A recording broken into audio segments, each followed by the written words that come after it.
സ്തോത്രം, ആരാധന, ആരാധന. Hallelujah, hallelujah. യേശുവേ നന്ദി, യേശുവേ ആരാധന. Hallelujah, hallelujah, hallelujah.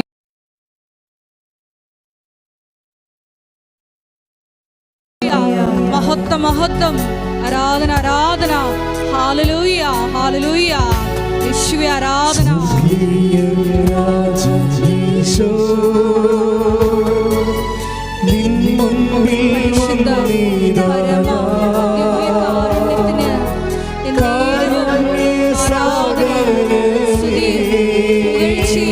ഉണ്ടായിരിക്കട്ടെ പരിശുദ്ധ പരമ ദിവ്യകാരുണ്യത്തിന് നേരവും ആരാധനയും സ്തുതിയും പുകഴ്ചയും ഉണ്ടായിരിക്കട്ടെ. പരിശുദ്ധ പരമ ദിവ്യകാരുണ്യത്തിന് എന്നേരവും ആരാധനയും സ്തുതിയും പുകഴ്ചയും ഉണ്ടായിരിക്കട്ടെ.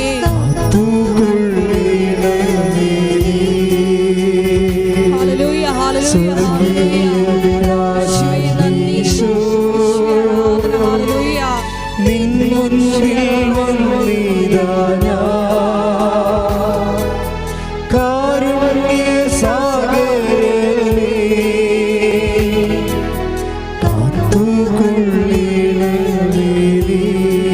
സ്തുതിക്കാം. Hallelujah, hallelujah, hallelujah, hallelujah.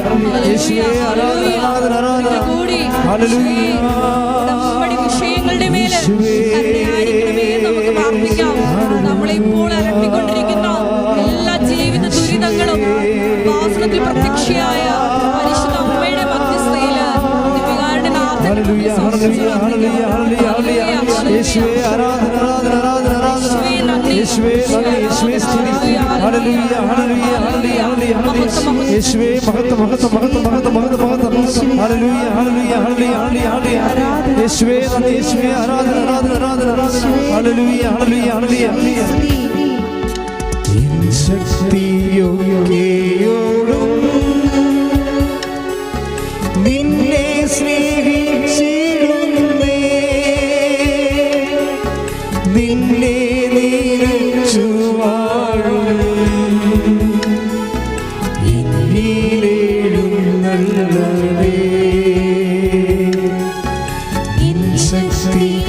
ശക്തിയൊക്കെയോടും നിന്നെ സ്നേഹിച്ചിടുന്നേ, നിന്നെ നിരച്ചു വാഴും എന്നിലെഴുന്നള്ളവേ. സ്വർഗീയ രാജീശോ നിൻ മുൻപിൽ വന്നിതാ ഞാൻ. കാരുണ്യ സാഗരമേ കാത്തുകൊള്ളണമേ, കാരുണ്യ സാഗരമേ കാത്തുകൊള്ളണമേ.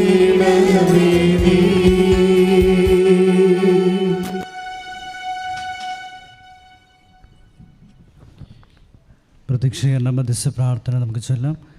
അമ്മേ പരിശുദ്ധ അമ്മേ, അമ്മേ പരിശുദ്ധ അമ്മേ, ദൈവമാതാവേ, കൃപാസനത്തിലൂടെ ഞങ്ങൾക്കും ഞങ്ങളുടെ ദേശത്തിനും അമ്മ മാധ്യസ്ഥം തേടിത്തന്ന എല്ലാ അനുഗ്രഹങ്ങൾക്കും കൃപകൾക്കും ഞങ്ങളിപ്പോൾ ഹൃദയം നിറഞ്ഞ നന്ദി പറയുന്നു.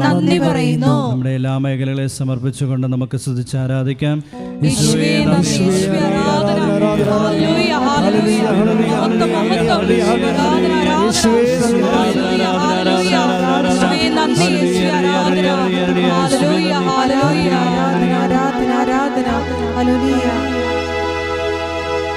പരിശുദ്ധ പരമ ദിവ്യകാരുണ്യത്തിന് ആരാധനയും സ്തുതിയും പുകഴ്ചയും ഉണ്ടായിരിക്കട്ടെ. പരിശുദ്ധ പരമ ദിവ്യകാരുണ്യത്തിന് ആരാധനയും സ്തുതിയും പുകഴ്ചയും ഉണ്ടായിരിക്കട്ടെ. പരിശുദ്ധ പരമ ദിവ്യകാരുണ്യത്തിന് ആരാധനയും സ്തുതിയും പുകഴ്ചയും ഉണ്ടായിരിക്കട്ടെ. അമ്മേ പരിശുദ്ധ അമ്മേ, അമ്മേ പരിശുദ്ധ അമ്മേ, ദൈവമാതാവേ, ദൈവമാതാവേ, 2004 ഡിസംബർ 7-ാം തീയതി ഉച്ച കഴിഞ്ഞ് 2:30 കൃപാസനത്തിൽ സംഭവിച്ച അമ്മയുടെ പ്രത്യക്ഷപ്പെടലിനെ കുറിച്ച് സഭയ്ക്ക് സമർപ്പിച്ചിരിക്കുന്ന പഠനരേഖകളുടെ മേൽ വസ്തുനിഷ്ഠവും ദൈവശാസ്ത്ര വിധിപ്രകാരമുള്ളതുമായ അന്വേഷണ പഠനങ്ങൾ നടത്തി ആ പ്രത്യക്ഷപ്പെടലിലൂടെ പ്രകടമായ ദൈവമാതാവിന്റെ പ്രത്യേക കരുതലും സംരക്ഷണവും വെളിപ്പെടുത്തുന്ന പീഡിതരുടെ ആശ്വാസവും പ്രവാചകന്മാരുടെ രാജ്ഞിയും വാഗ്ദാനത്തിന്റെ പേടകവും പ്രപഞ്ച പ്രകൃതിയുടെ മാതാവുമായ പരിശുദ്ധ അമ്മയുടെ ഭക്തി തിരുസഭയിൽ കൂടുതൽ പ്രചരിച്ച് ജീവിതത്തിന്റെ ദുരന്ത അവസ്ഥകളിൽ അകപ്പെട്ടു കഴിയുന്ന അനേകായിരം മക്കൾക്ക് ദൈവത്തിന്റെ സാന്നിധ്യവും സന്ധിപ്പും കൂടുതൽ അനുഭവിക്കുക വഴി ആത്മീയ വിശുദ്ധിയും ദൈവശക്തി കൈവരിക്കുവാൻ ഞങ്ങളുടെ കുടുംബങ്ങളെ ഇടയാക്കണമേ. നമ്മുടെ എല്ലാ മേഖലകളെയും സമർപ്പിച്ചുകൊണ്ട് നമുക്ക് സ്തുതിച്ച് ആരാധിക്കാം. ഈശോയെ നന്ദി.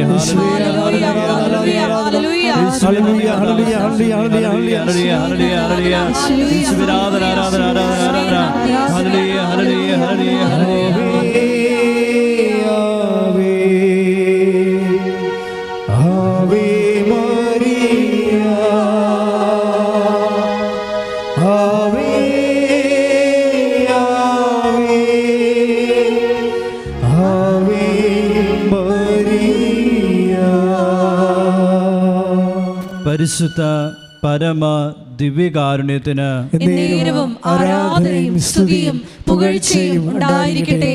പരിശുദ്ധ പരമ ദിവ്യകാരുണ്യത്തിന് എന്നേരവും ആരാധനയും സ്തുതിയും പുകഴ്ചയും ഉണ്ടായിരിക്കട്ടെ. പരിശുദ്ധ പരമ ദിവ്യകാരുണ്യത്തിന് എന്നേരവും ആരാധനയും സ്തുതിയും പുകഴ്ചയും ഉണ്ടായിരിക്കട്ടെ.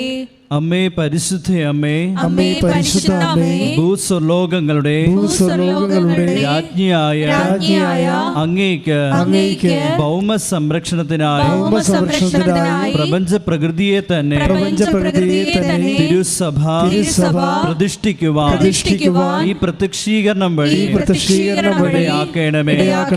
പരിശുദ്ധ അമ്മേ, ജപമാല മാതാവേ, സകല കൃപാസന പ്രാർത്ഥനകളോടും ചേർത്ത് ഞങ്ങളിപ്പോൾ പ്രാർത്ഥിക്കുന്ന ഈ കുടുംബത്തിന്റെ പ്രത്യേക നിയോഗവും മൗനമായി നമ്മുടെ എല്ലാവരുടെയും നിയോഗങ്ങളും പ്രാർത്ഥനകളും മരിയനുടമ്പടിയിൽ സമർപ്പിച്ചിട്ടുള്ള എല്ലാ നിയോഗങ്ങളും ലൈറ്റ് ക്യാൻഡിൽ പ്രയർ റിക്വസ്റ്റിലൂടെ സമർപ്പിച്ചിട്ടുള്ള എല്ലാ നിയോഗങ്ങളും ഈ കൃപാസനത്തിലേക്ക് കടന്നു വന്ന് പ്രാർത്ഥിക്കുന്ന ഓരോരുത്തരുടെയും നിയോഗങ്ങളെ നമുക്ക് സമർപ്പിക്കാം.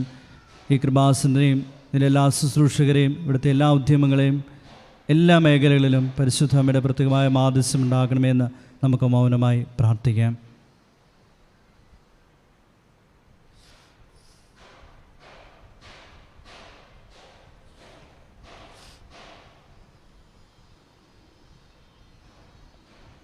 അമ്മയുടെ പ്രത്യക്ഷീകരണത്തിന്റെ ഈ അനുഗ്രഹവേളയിൽ ഞങ്ങൾക്ക് സാധിച്ചു തരുവാൻ കനിയണമേ. ആമേൻ. നമ്മുടെ എല്ലാ മേഖലയും സംരക്ഷിച്ചിട്ട് ഒരിക്കൽ കൂടി ഈശോയെ സ്തുതിച്ച് ആരാധിക്കാം.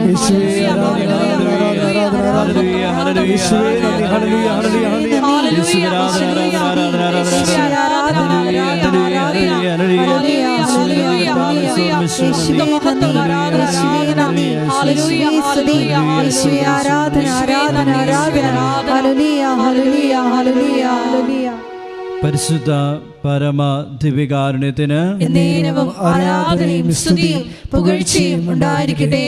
പരിശുദ്ധ പരമ ദിവ്യകാരുണ്യത്തിന് നേരവും ആരാധനയും സ്തുതിയും പുകഴ്ചയും ഉണ്ടായിരിക്കട്ടെ. പരിശുദ്ധ പരമ ദിവ്യകാരുണ്യത്തിന് നേരവും ആരാധനയും സ്തുതിയും പുകഴ്ചയും ഉണ്ടായിരിക്കട്ടെ.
പരിശുദ്ധ പരമദിവ്യകാരുണ്യത്തിന് ആരാധനയും സ്തുതിയും പുകഴ്ചയും ഉണ്ടായിരിക്കട്ടെ. പ്രിയമുള്ളവരെ, ഉടമ്പടി ധ്യാനത്തിൽ നമ്മൾ ഇന്ന് ധ്യാന വിഷയമാക്കുന്നത് ഈ ആഴ്ചയിൽ നടന്ന ഏറ്റവും നല്ല ഒരു സാക്ഷ്യമാണ്. അജയ് തോമസ് കോട്ടയം, അദ്ദേഹത്തിൻ്റെ സാക്ഷ്യമാണ് ഇപ്പോഴ് ആദ്യ ഘട്ടത്തിൽ നമ്മളൊരു പഠന വിശ്ലേഷണത്തിന് ധ്യാനാത്മകമായ പരിചിന്തനത്തിനായി എടുക്കുന്നത്. എന്തുകൊണ്ടാണ് ഈ സാക്ഷ്യം തിരഞ്ഞെടുക്കാൻ കാരണമെന്ന് ചോദിച്ചു കഴിഞ്ഞാൽ, ഉടമ്പടിയുടെ ഒരു സമഗ്രമായ ദൈവാനുഭവത്തെ ഈ സാക്ഷ്യം മുന്നോട്ട് വെക്കുന്നു എന്നുള്ളതാണ് സാക്ഷ്യത്തിൻ്റെ പ്രത്യേകത. അച്ഛൻ ഈ സാക്ഷ്യം വിശദീകരിക്കുന്ന അനുസരിച്ച് കൊണ്ട് നിങ്ങളും നിങ്ങളുടെ മനസ്സിലെ ഉടമ്പടി എടുത്തിട്ടുള്ളവരെ അവർക്ക് സംഭവിച്ചിട്ടുള്ള വിഷയത്തിൻ്റെ മേലെ ഒരു പ്രത്യേക പരിചിന്തനം ആവശ്യപ്പെടുന്നതാണ്. കാര്യം നമ്മൾക്ക് ഉടമ്പടിയിൽ നിന്ന് ദൈവത്തിൽ നിന്ന് നമുക്ക് 2 ആനുകൂല്യങ്ങളാണ് ലഭിക്കുന്നത്. ഉടമ്പടിയിൽ ദൈവത്തിൽ നിന്ന് 2 ആനുകൂല്യങ്ങൾ. ഒന്ന് ബ്ലെസ്സിങ്സാണ്, അനുഗ്രഹങ്ങൾ കിട്ടും. അതാണ് എല്ലാവരും തന്നെ സാക്ഷ്യത്തിൽ ഹൈലൈറ്റ് ചെയ്ത് പറയുന്നത്. അവർക്ക് കിട്ടിയ ഭൗതികമായ ആനുകൂല്യങ്ങളാണ്. ഈ ദിവസങ്ങളിലുണ്ട് ഒരു സാക്ഷ്യമാണ് ഷോൺ എന്ന് പറയുന്ന കോഴിക്കോടുള്ളൊരു സഹോദരൻ്റെ സാക്ഷ്യം. അദ്ദേഹത്തിൻ്റെ വിഷയമെന്ന് പറയുന്നത് അദ്ദേഹത്തിനൊരു ട്രാൻസ്ഫർ അത്യാവശ്യമാണ്. സർക്കാർ ഉദ്യോഗസ്ഥനാണ്. അപ്പോൾ കൂട്ടുകാർ ചോദിച്ചത് കൃപാസനത്തിൽ പറഞ്ഞില്ലേ എന്നാണ് ചോദിച്ചത് അദ്ദേഹത്തോട്. എനിക്കത് കേട്ടപ്പോൾ ഭയങ്കര സർക്കാസ്റ്റിക്കായിട്ട് തോന്നി. അദ്ദേഹത്തിൻ്റെ കൂട്ടുകാർ അദ്ദേഹത്തോട് ചോദിച്ചത്, എനിക്ക് ട്രാൻസ്ഫർ ആവശ്യമാണെങ്കിൽ കൃപാസനത്തിൽ പറഞ്ഞില്ലേ എന്നാണ് ചോദിച്ചത്. അമ്മയോട് പറഞ്ഞില്ലേ എന്ന്. അങ്ങനെയൊക്കെ മനുഷ്യന്മാരിപ്പോൾ ചോദിക്കാൻ തുടങ്ങി. എന്നിട്ട് ഈ ഷോൺ വന്ന് സാക്ഷ്യം പറയുന്നത്, സർക്കാർ ഉദ്യോഗസ്ഥന്മാർക്ക് വേണമെങ്കിൽ അവരുടേതായിട്ടുള്ള ഒരു സാക്ഷ്യവും ഉടമ്പടി ദിവസവും അതുപോലെ തന്നെ സാക്ഷ്യം പറച്ചിലും അതുപോലെ തന്നെ അനുഭവങ്ങൾ പങ്കുവെക്കുന്നതും ധ്യാനമാണെങ്കിൽ അങ്ങനെ വേണമെങ്കിൽ ഉദ്യോഗസ്ഥ കൂട്ടായ്മ പോലെ വരെ സംഘടിപ്പിച്ച് നടത്താൻ പറ്റിയ രീതിയിലുള്ള ഒത്തിരിയേറെ സർവീസ് ഓറിയൻറ്റഡായിട്ടുള്ള സാക്ഷ്യങ്ങൾ ഈ മാസങ്ങളിൽ തന്നെ ഈ അൾത്താറയിൽ പറഞ്ഞിട്ടുണ്ട്. സർവീസ്, അതായത് ഉദ്യോഗസ്ഥന്മാരുടെ സാക്ഷ്യങ്ങൾ. എന്താ കാരണം എന്ന് വെച്ച് കഴിഞ്ഞാൽ അവിടെ സർവീസ് പ്രോബ്ലം. ഇപ്പോൾ ഷോണിൻ്റെ വിഷയം തന്നെ എന്താണ്, ഷോന് ട്രാൻസ്ഫർ വേണം, തലശ്ശേരിയിൽ നിന്ന് കോഴിക്കോട്ടേക്ക് വേണം. പക്ഷേ അത് പ്രോസസ്സിങ് ചെയ്തെടുക്കുമ്പോൾ 1.5 വർഷത്തെ താമസമുണ്ട്. 1.5 വർഷം കഴിഞ്ഞാൽ തീർച്ചയായിട്ടും അദ്ദേഹത്തിന് കിട്ടാൻ സാധ്യതയുണ്ട്. പക്ഷേ അദ്ദേഹത്തിൻ്റെ ലൈഫ് സിറ്റുവേഷൻ അനുസരിച്ചുകൊണ്ട് അദ്ദേഹത്തിന് ഇപ്പം തന്നെ അത് കിട്ടിയേ മതിയാകത്തുള്ളൂ. അപ്പം അതുകൊണ്ട് ആ വിഷയം മാതാവിൻ്റെ അടുത്ത് എന്തുകൊണ്ടാണ് അദ്ദേഹം വെച്ചതെന്ന് അദ്ദേഹം എക്സ്പ്ലെയിൻ ചെയ്യുന്നുണ്ട്. വിശ്വാസത്തോടെ എക്സ്പ്ലെയിൻ ചെയ്യുന്നതെന്ന് വെച്ചാൽ അമ്മയാകുമ്പോൾ സമയച്ചുരുക്കം സംഭവിക്കും. കാര്യം ഈ ഷോൺ എന്ന് പറയുന്ന സർക്കാർ ഉദ്യോഗസ്ഥൻ നേരത്തെ സാക്ഷ്യം പറഞ്ഞിട്ടുള്ളതാണ്. അപ്പോൾ കൃപാസനം എന്താണ്, അമ്മ എന്താണ്, അമ്മയുടെ പ്രവർത്തനം എന്താണ്, ഉടമ്പടി എന്താണെന്നൊക്കെ കുറിച്ച് അദ്ദേഹത്തിന് വളരെ വ്യക്തതയുണ്ട്. അതുകൊണ്ടാണ് അദ്ദേഹത്തിൻ്റെ രണ്ടാമത്തെ ഒരു വിഷയം വന്നപ്പോൾ അദ്ദേഹം വന്നിട്ട് ഈ വിഷയം അമ്മ ആഗ്രഹിച്ചാൽ തീർച്ചയായിട്ടും. അപ്പോൾ കോഴിക്കോട് അവിടെ ഒരു പോസ്റ്റ് റൈസ് ചെയ്തിട്ടില്ല. അദ്ദേഹത്തെ കൊണ്ട് പ്ലേസ് ചെയ്യാൻ, തലശ്ശേരിയിൽ നിന്ന് അവിടെ കൊണ്ട് പ്ലേസ് ചെയ്യാൻ അവിടെ ഒരു പോസ്റ്റ് റൈസ് ചെയ്തിട്ടില്ല. പക്ഷേ ഉടമ്പടി എടുത്തപ്പോൾ സംഭവിച്ചത്, ഈ കോഴിക്കോടുള്ള ഒരു ഉദ്യോഗസ്ഥൻ അദ്ദേഹത്തിന് പ്രൊമോഷൻ വേണമെങ്കിൽ, അത് റിട്ടയർഡ് ആകാൻ പോവുകയാണ്, പക്ഷേ പ്രൊമോഷൻ വേണമെങ്കിൽ അദ്ദേഹത്തിന് ട്രാൻസ്ഫർ വേണം. അപ്പം അദ്ദേഹം കോഴിക്കോട് നിന്ന് ട്രാൻസ്ഫറിന് ഉടമ്പടി ചെയ്തിട്ടുണ്ട്. തലശ്ശേരിക്കാരനും ഷോണും ഉടമ്പടി ചെയ്തിട്ടുണ്ട്. ഷോണിന് വേണ്ടത് കോഴിക്കോടേക്കാണ് ട്രാൻസ്ഫർ വേണ്ടത്. അപ്പോൾ കോഴിക്കോട് നിന്ന് ഉദ്യോഗസ്ഥനും ഉടമ്പടി ചെയ്തിരിക്കുന്നത് അവിടുന്ന് അദ്ദേഹത്തിനെ വേക്കറ്റ് ചെയ്തിട്ട് ഒരു പ്രൊമോഷൻ കിട്ടാൻ വേണ്ടിയാണ്. എന്നിട്ട് ഈ സീറ്റ് റൈസ് ചെയ്ത് കഴിഞ്ഞപ്പോൾ ഷോൺ മാതാവിനോട് പറയും, മാതാവേ അമ്മ ഒരു സീറ്റ് അവിടെ വേക്കൻ്റ് ആക്കിയിട്ടുണ്ടെന്ന് എനിക്കറിയാം, അതിൽ ഞാൻ പോകാൻ അമ്മ ആഗ്രഹിക്കുന്നുണ്ടെങ്കിൽ എന്നെ സഹായിക്കണം. ആ പ്രാർത്ഥനയുടെ രീതി അതാണ്. ഞാൻ ആ സീറ്റിലേക്ക് പോകാൻ അമ്മ ആഗ്രഹിക്കുന്നുണ്ടെങ്കിൽ എന്നെ സഹായിക്കണം. അപ്പം ഇങ്ങനെ മനുഷ്യൻ്റെ ജീവിതം അറിയുന്ന ദൈവത്തിൻ്റെ ഇതുപോലെ ജീവിത രംഗങ്ങളിലുള്ള ഇടപെടലും ആ ഇടപെടലിനെക്കുറിച്ചുള്ള മനുഷ്യൻ്റെ ധാരണയും, ഈ നമ്മളുടെ ധാരണ ഒരു ഭയങ്കര വിഷയമാണ്.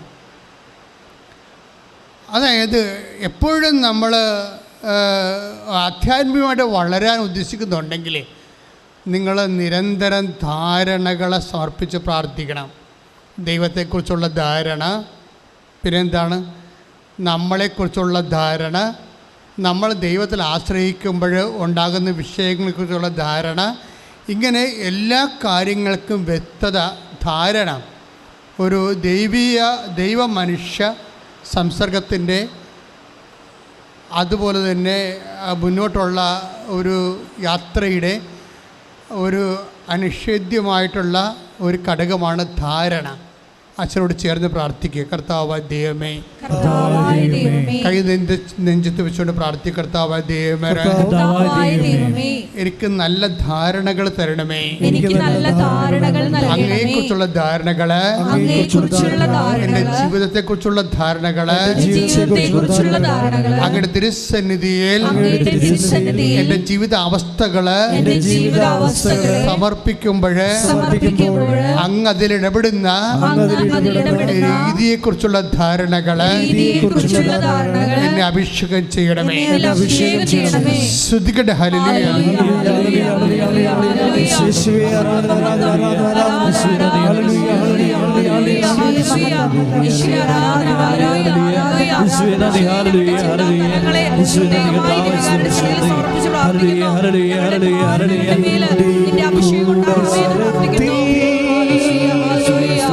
നീ വരണമെങ്കിലോ നിൻ കൃപാരശ്മിയാലേ പൊൻവെളിച്ചം നൽകണേ. പ്രിയമുള്ളവരെ, ദൈവത്തെ നമ്മളുടെ വിഷയങ്ങൾ ദൈവത്തോട് അവതരിപ്പിക്കുന്നതിനെക്കുറിച്ച് നമുക്കൊരു ധാരണ വേണമെന്ന് പറഞ്ഞില്ലേ? ഈ ധാരണകളെ വളരെ ആത്മാവിൽ അഭിഷേകമുള്ളവർ വളരെ കൃത്യമായിട്ട് ആ ധാരണകൾ ദൈവത്തിരുസന്നിധിയിൽ പങ്കുവെക്കുന്നത് കാണാം. നമ്മൾ എന്തുമാത്രം സൂക്ഷ്മതയോടെ നമ്മുടെ അവസ്ഥകളെക്കുറിച്ച് ദൈവത്തോട് പറയുന്നുവോ അത്ര കണ്ട് നമുക്ക് ആ വിഷയത്തെക്കുറിച്ച് ധാരണയുണ്ടോ, ആ വിഷയത്തിന് മേൽ ദൈവം ഇടപെടുമെന്നുള്ളൊരു ധാരണയുണ്ട്. എല്ലാം ധാരണയാണ്. അതാ 119 സങ്കീർത്തനം നോക്കിയേ. സങ്കീർത്തനം 119:26 വായിച്ചോളൂ. എൻ്റെ അവസ്ഥ ഞാൻ വിവരിച്ചപ്പോൾ അങ്ങ് എനിക്ക് ഉത്തരമരുളി. അങ്ങയുടെ ചട്ടങ്ങൾ എന്നെ പഠിപ്പിക്കണമേ. അതായത് എൻ്റെ അവസ്ഥ ഞാൻ വിവരിച്ചപ്പോൾ, എന്നിട്ട് പറഞ്ഞേ, എൻ്റെ അവസ്ഥ ഞാൻ വിവരിച്ചപ്പോൾ അങ്ങ് എനിക്ക് ഉത്തരമരുളി. അതാ സങ്കീർത്തനം 119:26. അപ്പം അവസ്ഥകൾ എന്തിനുള്ളതാണ്? വിവരിക്കാനുള്ളതാണ്. അല്ലാതെ നമ്മളെ ചിലർ ആ ദൈവത്തിന് എല്ലാം അറിയാമല്ലോ എന്ന് പറയും. ദൈവത്തിന് അറിയാമെന്നുള്ളത് പ്രാർത്ഥനയുടെ ഒരു സബ്ജക്റ്റ് അല്ല. അതെപ്പോഴും നമ്മൾ ശ്രദ്ധിച്ചു. ചിലർ പ്രാർത്ഥനയെക്കുറിച്ച് പറയുമ്പോഴോ ദൈവത്തിന് എല്ലാം അറിയാമല്ലോ. ദൈവത്തിനെല്ലാം അറിയാം. പക്ഷേ ചോദിക്കുവിൻ നിങ്ങൾക്ക് ലഭിക്കുമെന്നുള്ളതാണ് ദൈവത്തിൻ്റെ മനസ്സിലിരിപ്പ്. ദൈവത്തിന് അറിയാവുന്നതിനേക്കാൾ വലിയ കാര്യമാണ് ദൈവത്തിൻ്റെ മനസ്സിലിരിപ്പ് എന്താണെന്നുള്ളത്. ദൈവത്തിന് എന്താണ് മനസ്സിലിരിപ്പ്? അതിനെക്കുറിച്ച് ധാരണ വേണം. എന്താ ധാരണ? നമ്മൾ ചോദിച്ചിട്ട് തരണമെന്നുള്ളതാണ് ദൈവത്തിൻ്റെ മനസ്സിലിരിപ്പ്. നമ്മൾ ചോദിക്കണം, ചോദിച്ചിട്ട് തരണം. ചോദിക്കണമെങ്കിൽ നമ്മൾക്ക് എന്ത് വേണം? തരണമെങ്കിൽ എന്ത് വേണം? അതൊരു ധാരണയല്ലേ? ചോദിക്കണമെങ്കിൽ നമുക്ക് എന്ത് വേണം? വിശ്വാസം വേണം. പോരാ, പിന്നെ എന്താണ്? നല്ല ദൈവസ്നേഹം വേണം. ദൈവസ്നേഹവും വിശ്വാസവും ഇല്ലാത്തവർക്ക് ചോദിക്കാൻ പാടായിരിക്കും. അവരിങ്ങനെ ദൈവത്തിനെല്ലാം അറിയാമല്ലോ എന്നും പറഞ്ഞിരിക്കുന്നത് ഒരു തരം ഒളിച്ചോട്ടമാണ്. എന്താ കാര്യം? ദൈവത്തിന് അറിയാം, പക്ഷേ നല്ല മോന്തോടു കൂടി ചോദിക്കാനുള്ള ആത്മീയ അവസ്ഥ ഇവർക്കുണ്ടാകത്തില്ല.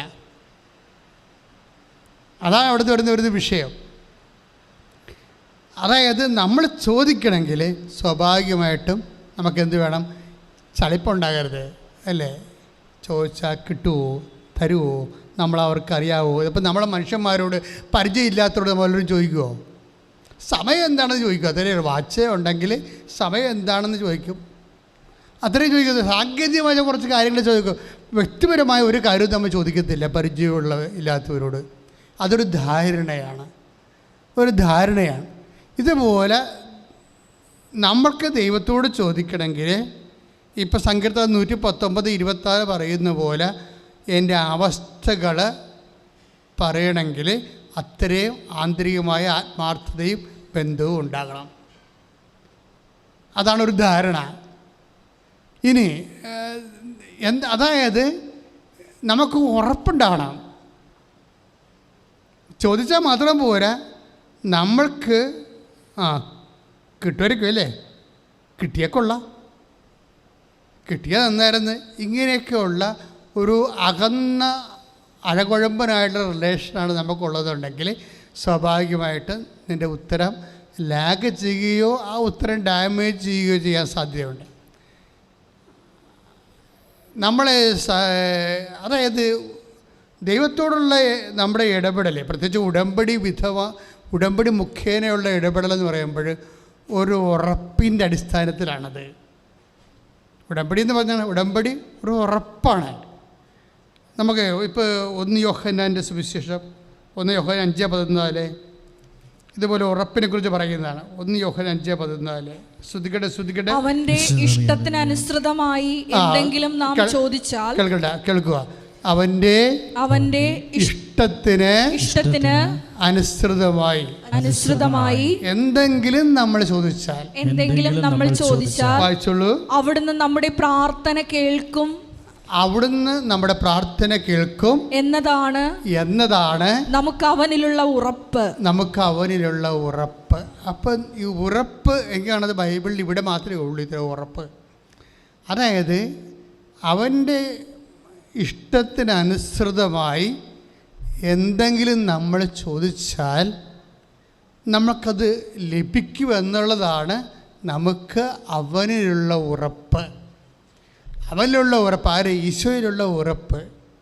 അപ്പോൾ എപ്പോഴും നമ്മൾ ശ്രദ്ധിക്കേണ്ടത് നമ്മൾ ചോദിക്കുന്ന വിഷയം ദൈവത്തിൻ്റെ മനസ്സിന് അനുപേക്ഷണീയമായിരിക്കണം. അതുകൊണ്ട് ഷോൺ ആ ഉദ്യോഗസ്ഥൻ അങ്ങനെ പറഞ്ഞ കർത്താവ് ഒരു ഒരു ഒരു സീറ്റ് റൈസ് ചെയ്തിട്ടുണ്ട്, അവിടെ വേക്കൻ്റ് ആയിട്ടുണ്ട് കോഴിക്കോട്.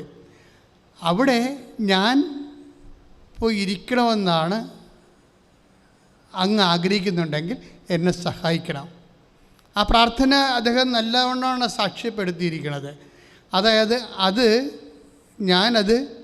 എനിക്കത് കിട്ടണമെന്നാണ് അങ്ങ് ആഗ്രഹിക്കുന്നുണ്ടെങ്കിൽ എന്നെ സഹായിക്കണം. അപ്പോൾ അതിൻ്റെ അകത്ത് വേറെ ആരെയും ബുദ്ധിമുട്ടിക്കുന്നില്ല. നമ്മൾ സ്വാഭാവികമായി അദ്ദേഹത്തിന് ലഭിക്കാൻ സാധ്യതയുണ്ട്. കിട്ടിയാൽ അദ്ദേഹത്തിൻ്റെ ജീവിതത്തിൽ കുറച്ച് മെച്ചങ്ങളുണ്ട്. അതെല്ലാം ദൈവത്തോട് അവസ്ഥയായിട്ട് പറയുകയാണ്. അതാണ് സങ്കീർത്തനം 119:26. എൻ്റെ അവസ്ഥ ഞാൻ പറഞ്ഞപ്പോൾ. അവസ്ഥകൾ എന്തിനുള്ളതാണ്? ദൈവത്തോട് പറയാനുള്ളതാണ്. ആൾക്കാരുടെ എല്ലാത്തിൻ്റെയും വിഷയം അവസ്ഥ പറയുന്നില്ല എന്നുള്ളതാണേ. അവസ്ഥകളെ ഇങ്ങനെ നമ്മൾ ഒരു ക്യാപ്ഷൻ പോലെ സാങ്കേതികമായിട്ട് പറയും. അതല്ല, അതുമൂലം നീ അനുഭവിക്കുന്ന വിഷമതകൾ, ഭാവിയിൽ അനുഭവിക്കാൻ പോകുന്ന പ്രയാസങ്ങൾ, അതുമൂലം നിൻ്റെ വീട്ടിലുണ്ടായിരിക്കുന്ന തിക്കുമുട്ടലുകൾ, നിൻ്റെ ഞെരുക്കങ്ങൾ, ഇത് നീ ദൈവത്തോട് പറയണമെങ്കിൽ എന്ത് വേണം? നമുക്ക് ദൈവത്തോട് സ്നേഹം വേണം. ദൈവത്തോട് ഇപ്പം നമ്മൾക്ക് ദൈവം തരണമെങ്കിലും ഇപ്പം നമുക്കറിയാം 8850 വാഗ്ദാനങ്ങൾ ബൈബിളിലുണ്ട്. 8850 വാഗ്ദാനങ്ങൾ. പല ബൈബിൾ പണ്ഡിതന്മാരും പല നമ്പർ പറയുന്നുണ്ടെങ്കിൽ ഏറെക്കുറെ പൊതുവെ എല്ലാവരും അംഗീകരിക്കുന്നത് 8850 പ്രോമിസസ് ബൈബിളിലുണ്ടെന്നാണ്. അതെല്ലാം പ്രോമിസാണ്, വാഗ്ദാനങ്ങളാണ്. ഈ വാഗ്ദാനങ്ങൾ നിസ്സാരമായത് നമ്മളുടെ അനുദിന ജീവിത കഴിഞ്ഞുകൂടൽ തൊട്ട് നിത്യജീവിതം വരെയുള്ള വിഷയങ്ങൾ എല്ലാം ദൈവം നമ്മൾക്ക് ലഭിക്കുന്നതിൻ്റെ കാരണം അത് ദൈവത്തിൻ്റെ മനസ്സായത് കൊണ്ടാണ്.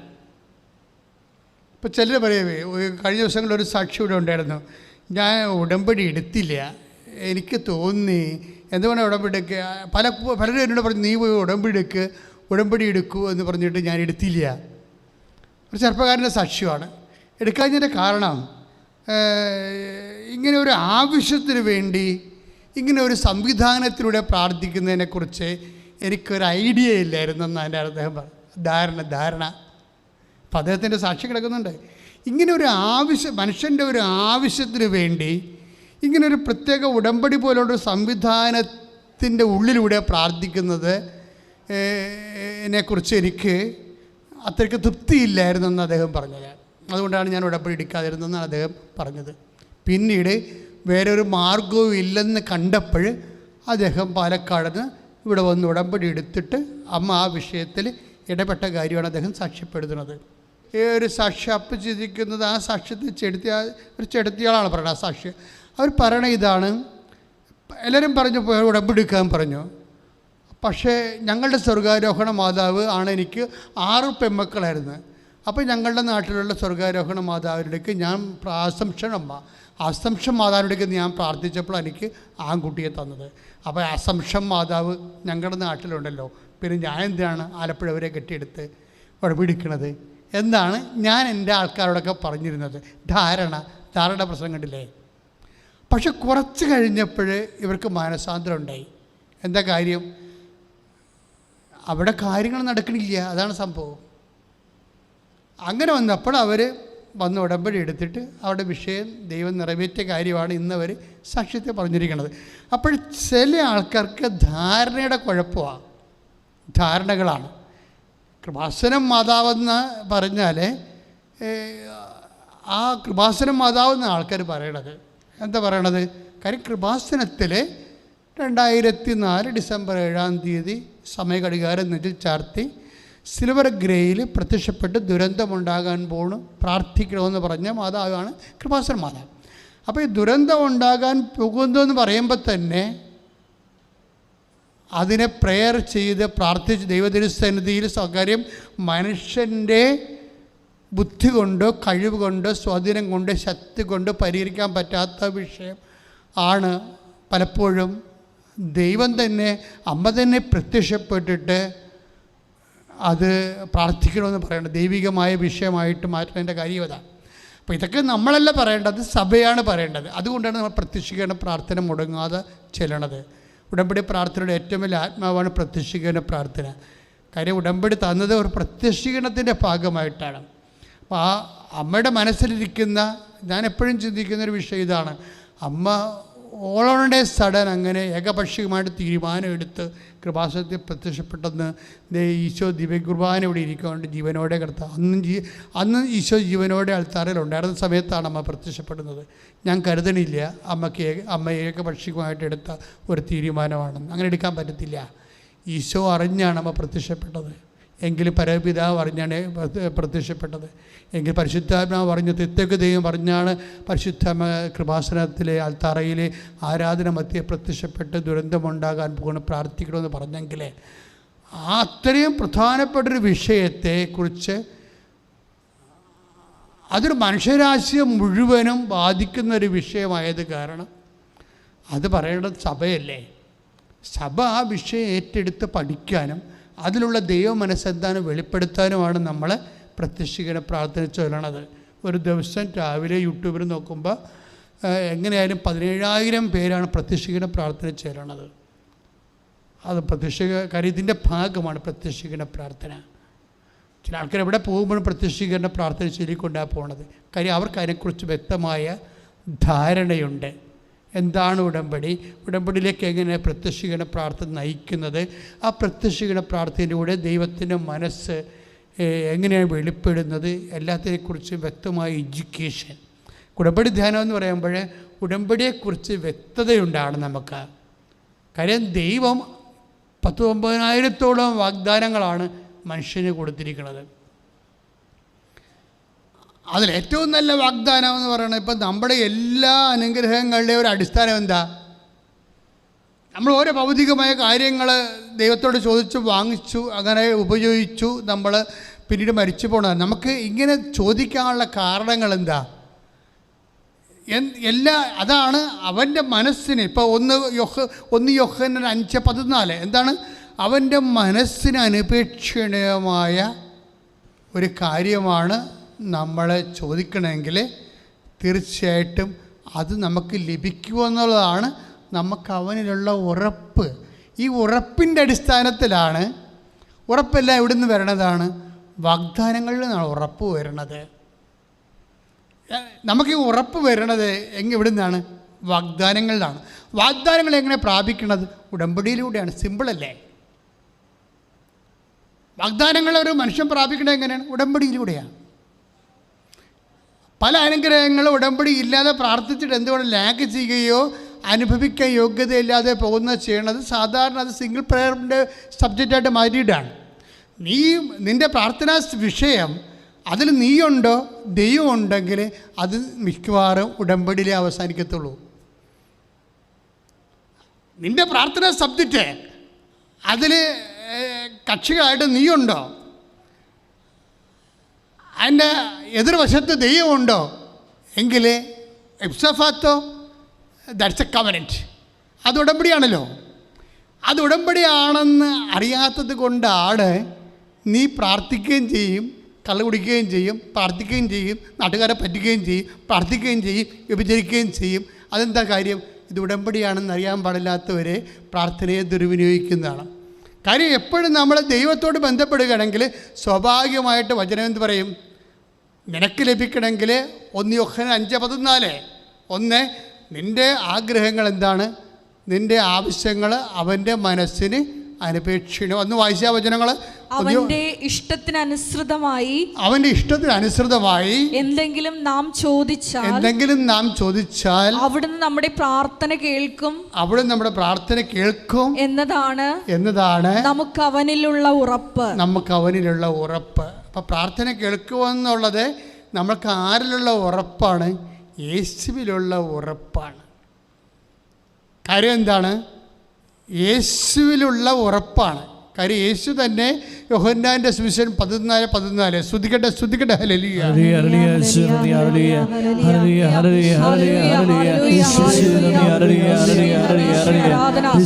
യോഹന്നാൻ 14:14 എൻ്റെ നാമത്തിൽ നിങ്ങൾ എന്നോട് എന്തെങ്കിലും ചോദിച്ചാൽ ഞാനത് ചെയ്തു തരും. അതാണ് ഉറപ്പെന്ന് പറയണത്. എന്നിട്ട് പറഞ്ഞ എൻ്റെ നാമത്തിൽ നിങ്ങൾ എന്തെങ്കിലും എന്നോട് ചോദിച്ചാൽ ഞാനത് ചെയ്തു തരും. അപ്പോഴ് സ്വാഭാവികമായി യേശുവില് നമ്മൾക്ക് കിട്ടിയിരിക്കുന്ന ഒരു വാഗ്ദാനമാണത്. അതും വാഗ്ദാനമാണ്. ഞാനത് ചെയ്തു തരും എന്നുള്ളത് പ്രോമിസ്. എന്തുകൊണ്ടാണ് വാഗ്ദാനങ്ങൾ ഉണ്ടാകണത്? എന്തുകൊണ്ടാണ് ദൈവം വാഗ്ദാനം നമുക്ക് നൽകണത്? ഒരു പ്രാർത്ഥന കേൾക്കുന്നുണ്ടെങ്കിൽ ഇതിനെക്കുറിച്ച് വ്യക്തമായ ധാരണ നമുക്കുണ്ടാകണം. ഇപ്പോൾ യാക്കോബിൻ്റെ ലേഖനത്തിൽ 2:5 വാഗ്ദാനം എന്തുകൊണ്ടാണ് തരണമെന്ന് പറയുന്നുണ്ട്. യാക്കോബ് 2:5 ശ്രുതിക്കട്ടെ ഹല്ലേലൂയ. എൻ്റെ പ്രിയ സഹോദരരെ ശ്രവിക്കുവിൻ, എൻ്റെ പ്രിയ സഹോദരങ്ങളെ ശ്രവിക്കുവിൻ. തന്നെ സ്നേഹിക്കുന്നവർക്ക് വാഗ്ദാനം ചെയ്ത രാജ്യത്തിലെ അവകാശികളും വിശ്വാസത്തിൽ സമ്പന്നരുമായി ദൈവം തിരഞ്ഞെടുത്തത് ലോകത്തിലെ പാവപ്പെട്ടവരെയാണ്. അപ്പോൾ വാഗ്ദാനം നൽകുന്ന ആർക്കാണ്? തന്നെ ദൈവത്തിന്റെ ഒന്ന് വായിച്ച് വാഗ്ദാനം നൽകുന്നത് ഒന്ന് വായിച്ച് തന്നെ സ്നേഹിക്കുന്നവർക്ക് വാഗ്ദാനം നൽകുന്ന ആർക്കാണ്? തന്നെ സ്നേഹിക്കുന്നവർക്ക്.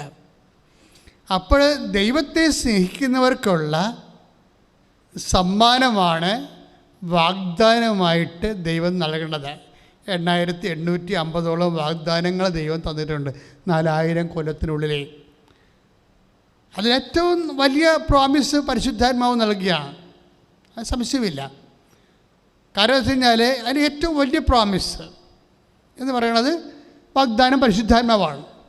പക്ഷേ പരിശുദ്ധാത്മാവിലേക്ക് വരുമ്പോഴേ എനിക്ക് പലപ്പോഴും സങ്കടം തോന്നിയിട്ടുള്ളൊരു വിഷയം എന്താണെന്ന് വെച്ച് കഴിഞ്ഞാൽ, ഉടമ്പടിയിൽ എല്ലാ ദിവസവും ലോകത്തിൽ, ഞാനത് എളിമയോടും വിനയത്തോടും തന്നെ പറയുകയാണ്, ലോകത്തിൽ എല്ലാ ദിവസവും സാക്ഷ്യം പറയുന്ന ഒരു സ്ഥലമാണിത് ഈ അൾത്താറ. ഭംഗിവാക്കല്ല, എല്ലാ ദിവസവും പറയും. പ്രവചനാണെങ്കിൽ ഇപ്പോഴേ അതിനുവേണ്ടി മാത്രം ഇരിക്കുക. രാവിലെ 10 മണി തൊട്ട് വൈകുന്നേരം 5 മണി വരെ ആൾക്കാർ കൊണ്ടുവരുന്ന സാക്ഷ്യങ്ങളെ പരിശോധിച്ച് അതിൻ്റെ ഉടമ്പടി കണ്ടൻറ്റുള്ള തിരഞ്ഞെടുത്തിട്ട് അത് ഡിസ്പ്ലേ ചെയ്യും അവരോട് പറയാം. അപ്പോൾ എല്ലാ ദിവസവും സാക്ഷ്യങ്ങളുണ്ട്. ഈ സാക്ഷ്യങ്ങളൊക്കെ വരുമ്പോഴുണ്ടാകുന്ന എനിക്ക് വരുന്നൊരു സങ്കടമുണ്ട്. കാര്യം ചില ആൾക്കാർ ഉടമ്പടിയുടെ ആത്മാവിനെ തൊടും, പക്ഷെ 95% ആൾക്കാരും ഉടമ്പടി ആത്മാവിനെ തൊടത്തില്ല. കാര്യം അവർ അനുഗ്രഹത്തിനെക്കുറിച്ച് മാത്രമേ പറയത്തുള്ളൂ. ചില അനുഗ്രഹത്തെക്കുറിച്ച് മാത്രമേ പറയൂ. കാര്യം ഉടമ്പടിയിലൂടെ നമുക്ക് 2 ദൈവാനുകൂല്യങ്ങളാണ് കിട്ടണത്.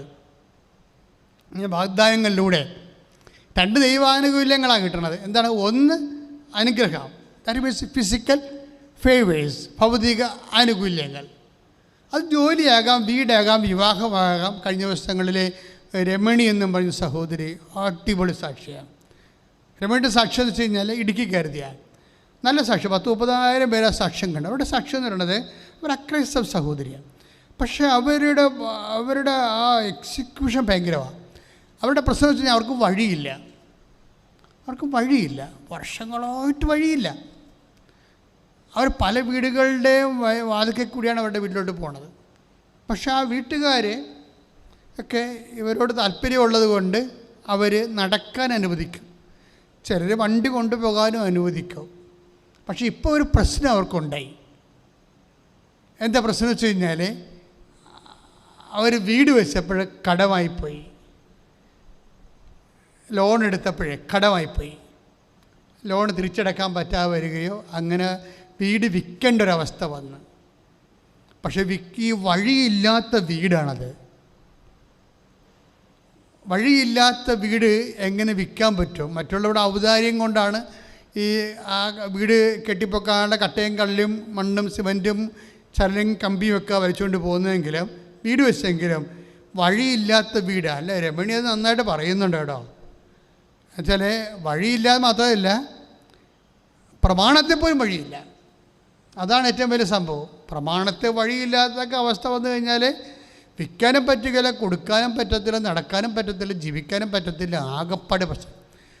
പക്ഷെ ഇവർ എന്നാ ചിന്തിച്ചു കഴിഞ്ഞാൽ ഇപ്പം ഇത്തരം വഴി വിൽക്കുകയും ചെയ്യണം.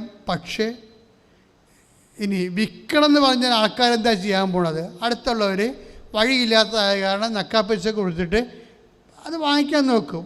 കാര്യം അവർക്ക് വിൽക്കാൻ പറ്റത്തില്ലല്ലോ.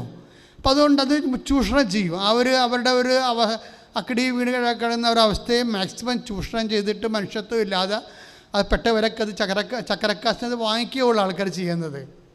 ഞങ്ങൾക്ക് ആവശ്യമില്ലെന്ന് പറഞ്ഞിട്ട് ഇതിൻ്റെ അവസാനം വില കുറച്ച് വേറെ ആരും വന്ന് എടുക്കത്തുമില്ല. വഴിയില്ലാത്തത് പ്രമാണത്തെ പോലും വഴിയില്ലല്ലോ. അപ്പം നിങ്ങളവർക്ക് ഈ ഉടമ്പടിയിലൊക്കെ വരുന്ന വിഷയങ്ങളെന്നൊക്കെ പറഞ്ഞതേ നമ്മളെ കേട്ടാൽ തന്നെ പേടിച്ചു പോകുന്ന വിഷയമാണ്. കാര്യം അവരെ സംബന്ധിച്ചിടത്തോളം എന്ന് ചിന്തിക്കുക, പ്രമാണത്തെപ്പോലും വഴിയില്ല. എത്രയോ കേസുകളാണ് പ്രമാണത്തെപ്പോലും വഴിയില്ല എന്നിട്ട് വിൽക്കാൻ പറ്റാതെ കിടക്കുന്നത്. അവിടെ വീട് വെക്കാൻ സമ്മതിക്കത്തില്ല. വഴിയില്ലാത്ത സ്ഥലത്ത് കൂടി ഒരു വണ്ടി കൊണ്ടുപോകാനോ ഒരു ടൂ വീലറോ അല്ലെങ്കിൽ ഒരു 3 വീലറിൽ കുറച്ച് മണ്ണ് കൊണ്ടുപോകാൻ പോലും ആൾക്കാർ സമ്മതിക്കത്തില്ല. അപ്പം അങ്ങനെയുള്ളൊരു അവസ്ഥയിലാണ് ചെന്ന് പെട്ടിരിക്കുന്നത്. പക്ഷേ ഇവർക്ക് ആൾക്കാരുടെ ആനുകൂല്യങ്ങൾ കൊണ്ട് തന്നെ വീട് വെച്ചെടുത്തു. പക്ഷേ ഇപ്പോൾ കടവായിപ്പോയി. അപ്പോൾ അത് വീട് വിൽക്കണം. വഴിയില്ലാത്ത വീട് എങ്ങനെ വിൽക്കും? പ്രമാണത്തെപ്പോലും വഴിയില്ലാത്ത വീട് എങ്ങനെ വിൽക്കും? ഇത് ഒരു അസാധ്യമായ കാര്യങ്ങളെക്കാൾ ഉപരി ഒരു ദുർഘടം പിടിച്ച വിഷയമാണ്. എന്നിട്ട് ഇവർ വന്ന് ഉടമ്പടി ചെയ്യും. അതാണ് വിഷയം. ഇവരൊന്ന് ഉടമ്പടി ചെയ്യും. ഉടമ്പടി ചെയ്യുന്ന മുമ്പ് ഇവരൊരു കാര്യം ചെയ്യും. ആ വീട്ടുകാരുടെയൊക്കെ ഒന്ന് വിലക്ക് ചോദിക്കും. വിലക്ക് ചോദിക്കുമ്പോൾ അവർ പറയും ഞങ്ങൾ വഴി കൊടുക്കണില്ലെന്ന് പറയും. അതിലൊരാൾ വഴി കൊടുക്കണില്ല, പിന്നെ വിലയെക്കുറിച്ച് നമ്മൾ വില ഉദ്ദേശിക്കണില്ലല്ലോ എന്ന് പറയും. പിന്നീട് മധ്യസ്ഥന്മാരെ വെച്ച് ചോദിക്കും. അപ്പോൾ താങ്ങാനാവാത്ത വില പറയും. അത് കൊടുക്കാൻ ഉദ്ദേശിച്ച് പറയണതല്ല, കൊടുക്കാതിരിക്കാൻ പറയണ വിലയാണ്. അപ്പോൾ ഇങ്ങനെ ഒരു അവസ്ഥയിൽ ഇതാണ് അവസ്ഥ എന്ന് പറയണത്. 119:26 അവസ്ഥകൾ. അയാളുടെ ഇപ്പോൾ രമണിൻ്റെ അവസ്ഥ കണ്ടില്ലേ? അപ്പോൾ രമണി എന്ത് ചെയ്യും? എൻ്റെ അവസ്ഥകൾ ഞാൻ അങ്ങയോട് പറഞ്ഞപ്പോഴേ അങ്ങതിന് ഉത്തരം നൽകിയെന്ന്. രമണി വന്ന് മാതാവിൻ്റെയൊക്കെ വന്നിട്ട് എൻ്റെ അവസ്ഥ ഇതാണെന്ന് പറയും. അവസ്ഥ ഇതാണെന്ന് പറഞ്ഞിട്ട് ഉടമ്പടി ചെയ്യും. അവർ ഉടമ്പടി ചെയ്യുമ്പോൾ സംഭവിക്കുന്ന ഒരു വിഷയമുണ്ട്. ഒരാഴ്ചക്കുള്ളിൽ ആ സാക്ഷ്യം നമ്മൾ ഇന്നലെ ഇട്ടിട്ടുണ്ട് ആ സാക്ഷ്യം. അതായത് ആ പെട്ടെന്ന് അതിലൊരാളിൻ്റെ മനസ്സ് മാറും. മനസ്സ് മാറണ മുമ്പ് രമണി ഒരു കാര്യം ചെയ്യും.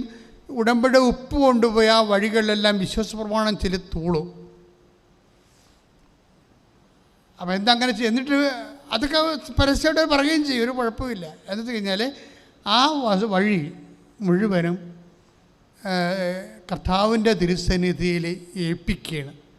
അതൊക്കെ നമ്മൾ കാര്യം ചിലവർ പക്ഷേ 10 കൊല്ലം നമ്മൾ സെമിനാരി തിയോളജി പഠിച്ച് റോമിൽ ഇപ്പോൾ ഡോക്ടറേറ്റ് എടുത്താലും ഉപ്പ് വിതരണമുള്ള വിശ്വാസം കിട്ടത്തില്ല നമുക്ക്. അത് വേറൊരു വിശ്വാസമാണ്.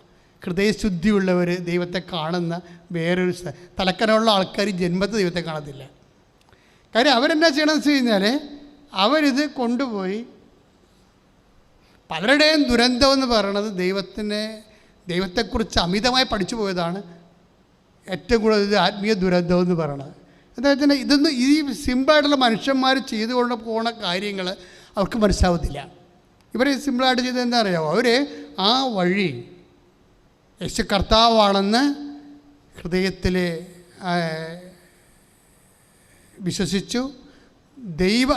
യേശു കർത്താവാണെന്ന് അവരധരം കൊണ്ട് ഏറ്റുപറഞ്ഞു. ദൈവം അവനെ മരിച്ചു എന്ന് ഏർപ്പിച്ചെന്ന് ഹൃദയത്തിൽ വിശ്വസിച്ചു.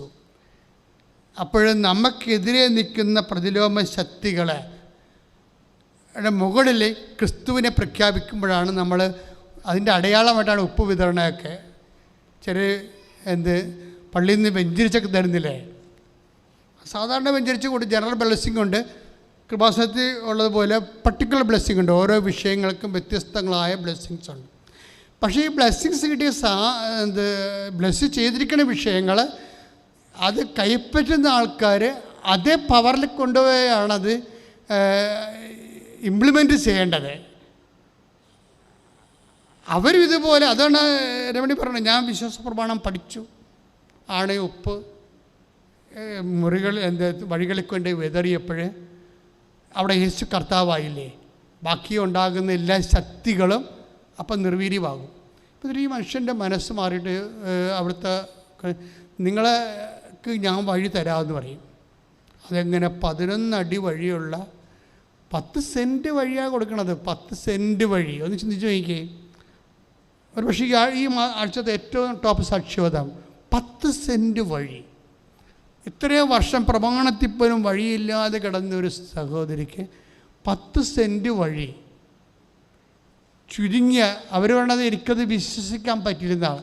കാര്യം ആ ചേട്ടൻ വളരെ ചുരുങ്ങിയ വിലക്കാണത് കൊടുക്കണം, വളരെ ചുരുങ്ങിയ വിലക്ക് ആ വഴി മുഴുവൻ കൊടുക്കണത്.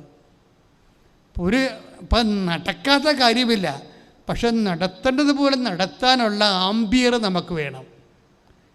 ആ സാക്ഷ്യം ഒന്ന് ശ്രുതികട ഹല്ലേലൂയ.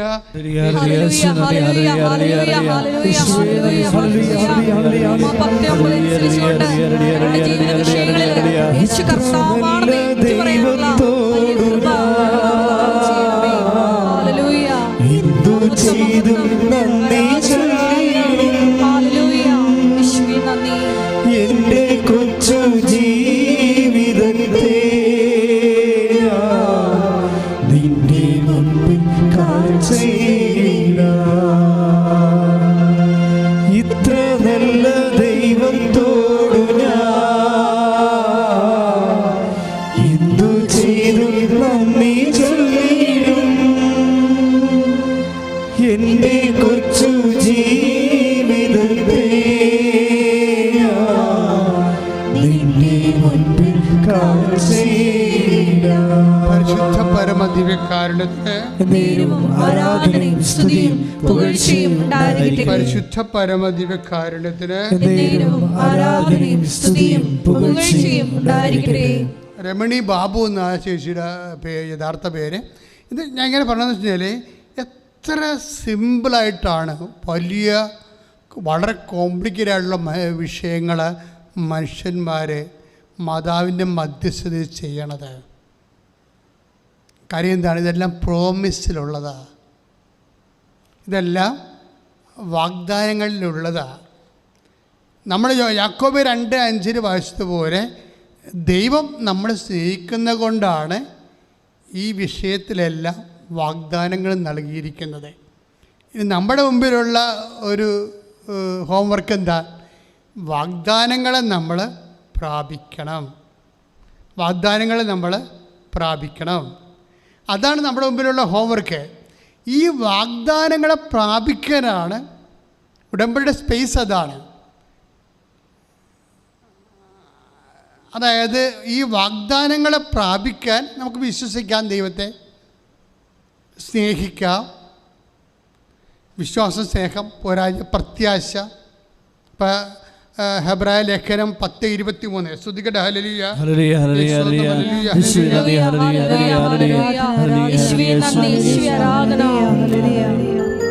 ഹെബ്രായർ 10:23 വായിച്ചോളൂ. നമ്മോട് വാഗ്ദാനം ചെയ്തിരിക്കുന്നവൻ വിശ്വസ്തനാകയാൽ. പ്രാർത്ഥിക്കുക. നമ്മളോട് വാഗ്ദാനം ചെയ്തിരിക്കുന്നവൻ വിശ്വസ്തനാകയാൽ നമ്മുടെ പ്രത്യാശ ഏറ്റുപറയുന്നതിൽ നാം സ്ഥിരതയുള്ളവരായിരിക്കണം. ഇത് ഭയങ്കരമായ ഒരു ക്യാപിറ്റൽ വേർഡ് ഓഫ് ഗോഡാണ്. അതായത് ഒന്നിന് വായിച്ചത് നമ്മളോട് വാഗ്ദാനം ചെയ്തിരിക്കുന്നവൻ. എന്താ അവൻ്റെ പ്രത്യേകത? അവൻ വിശ്വസ്തനാണ്.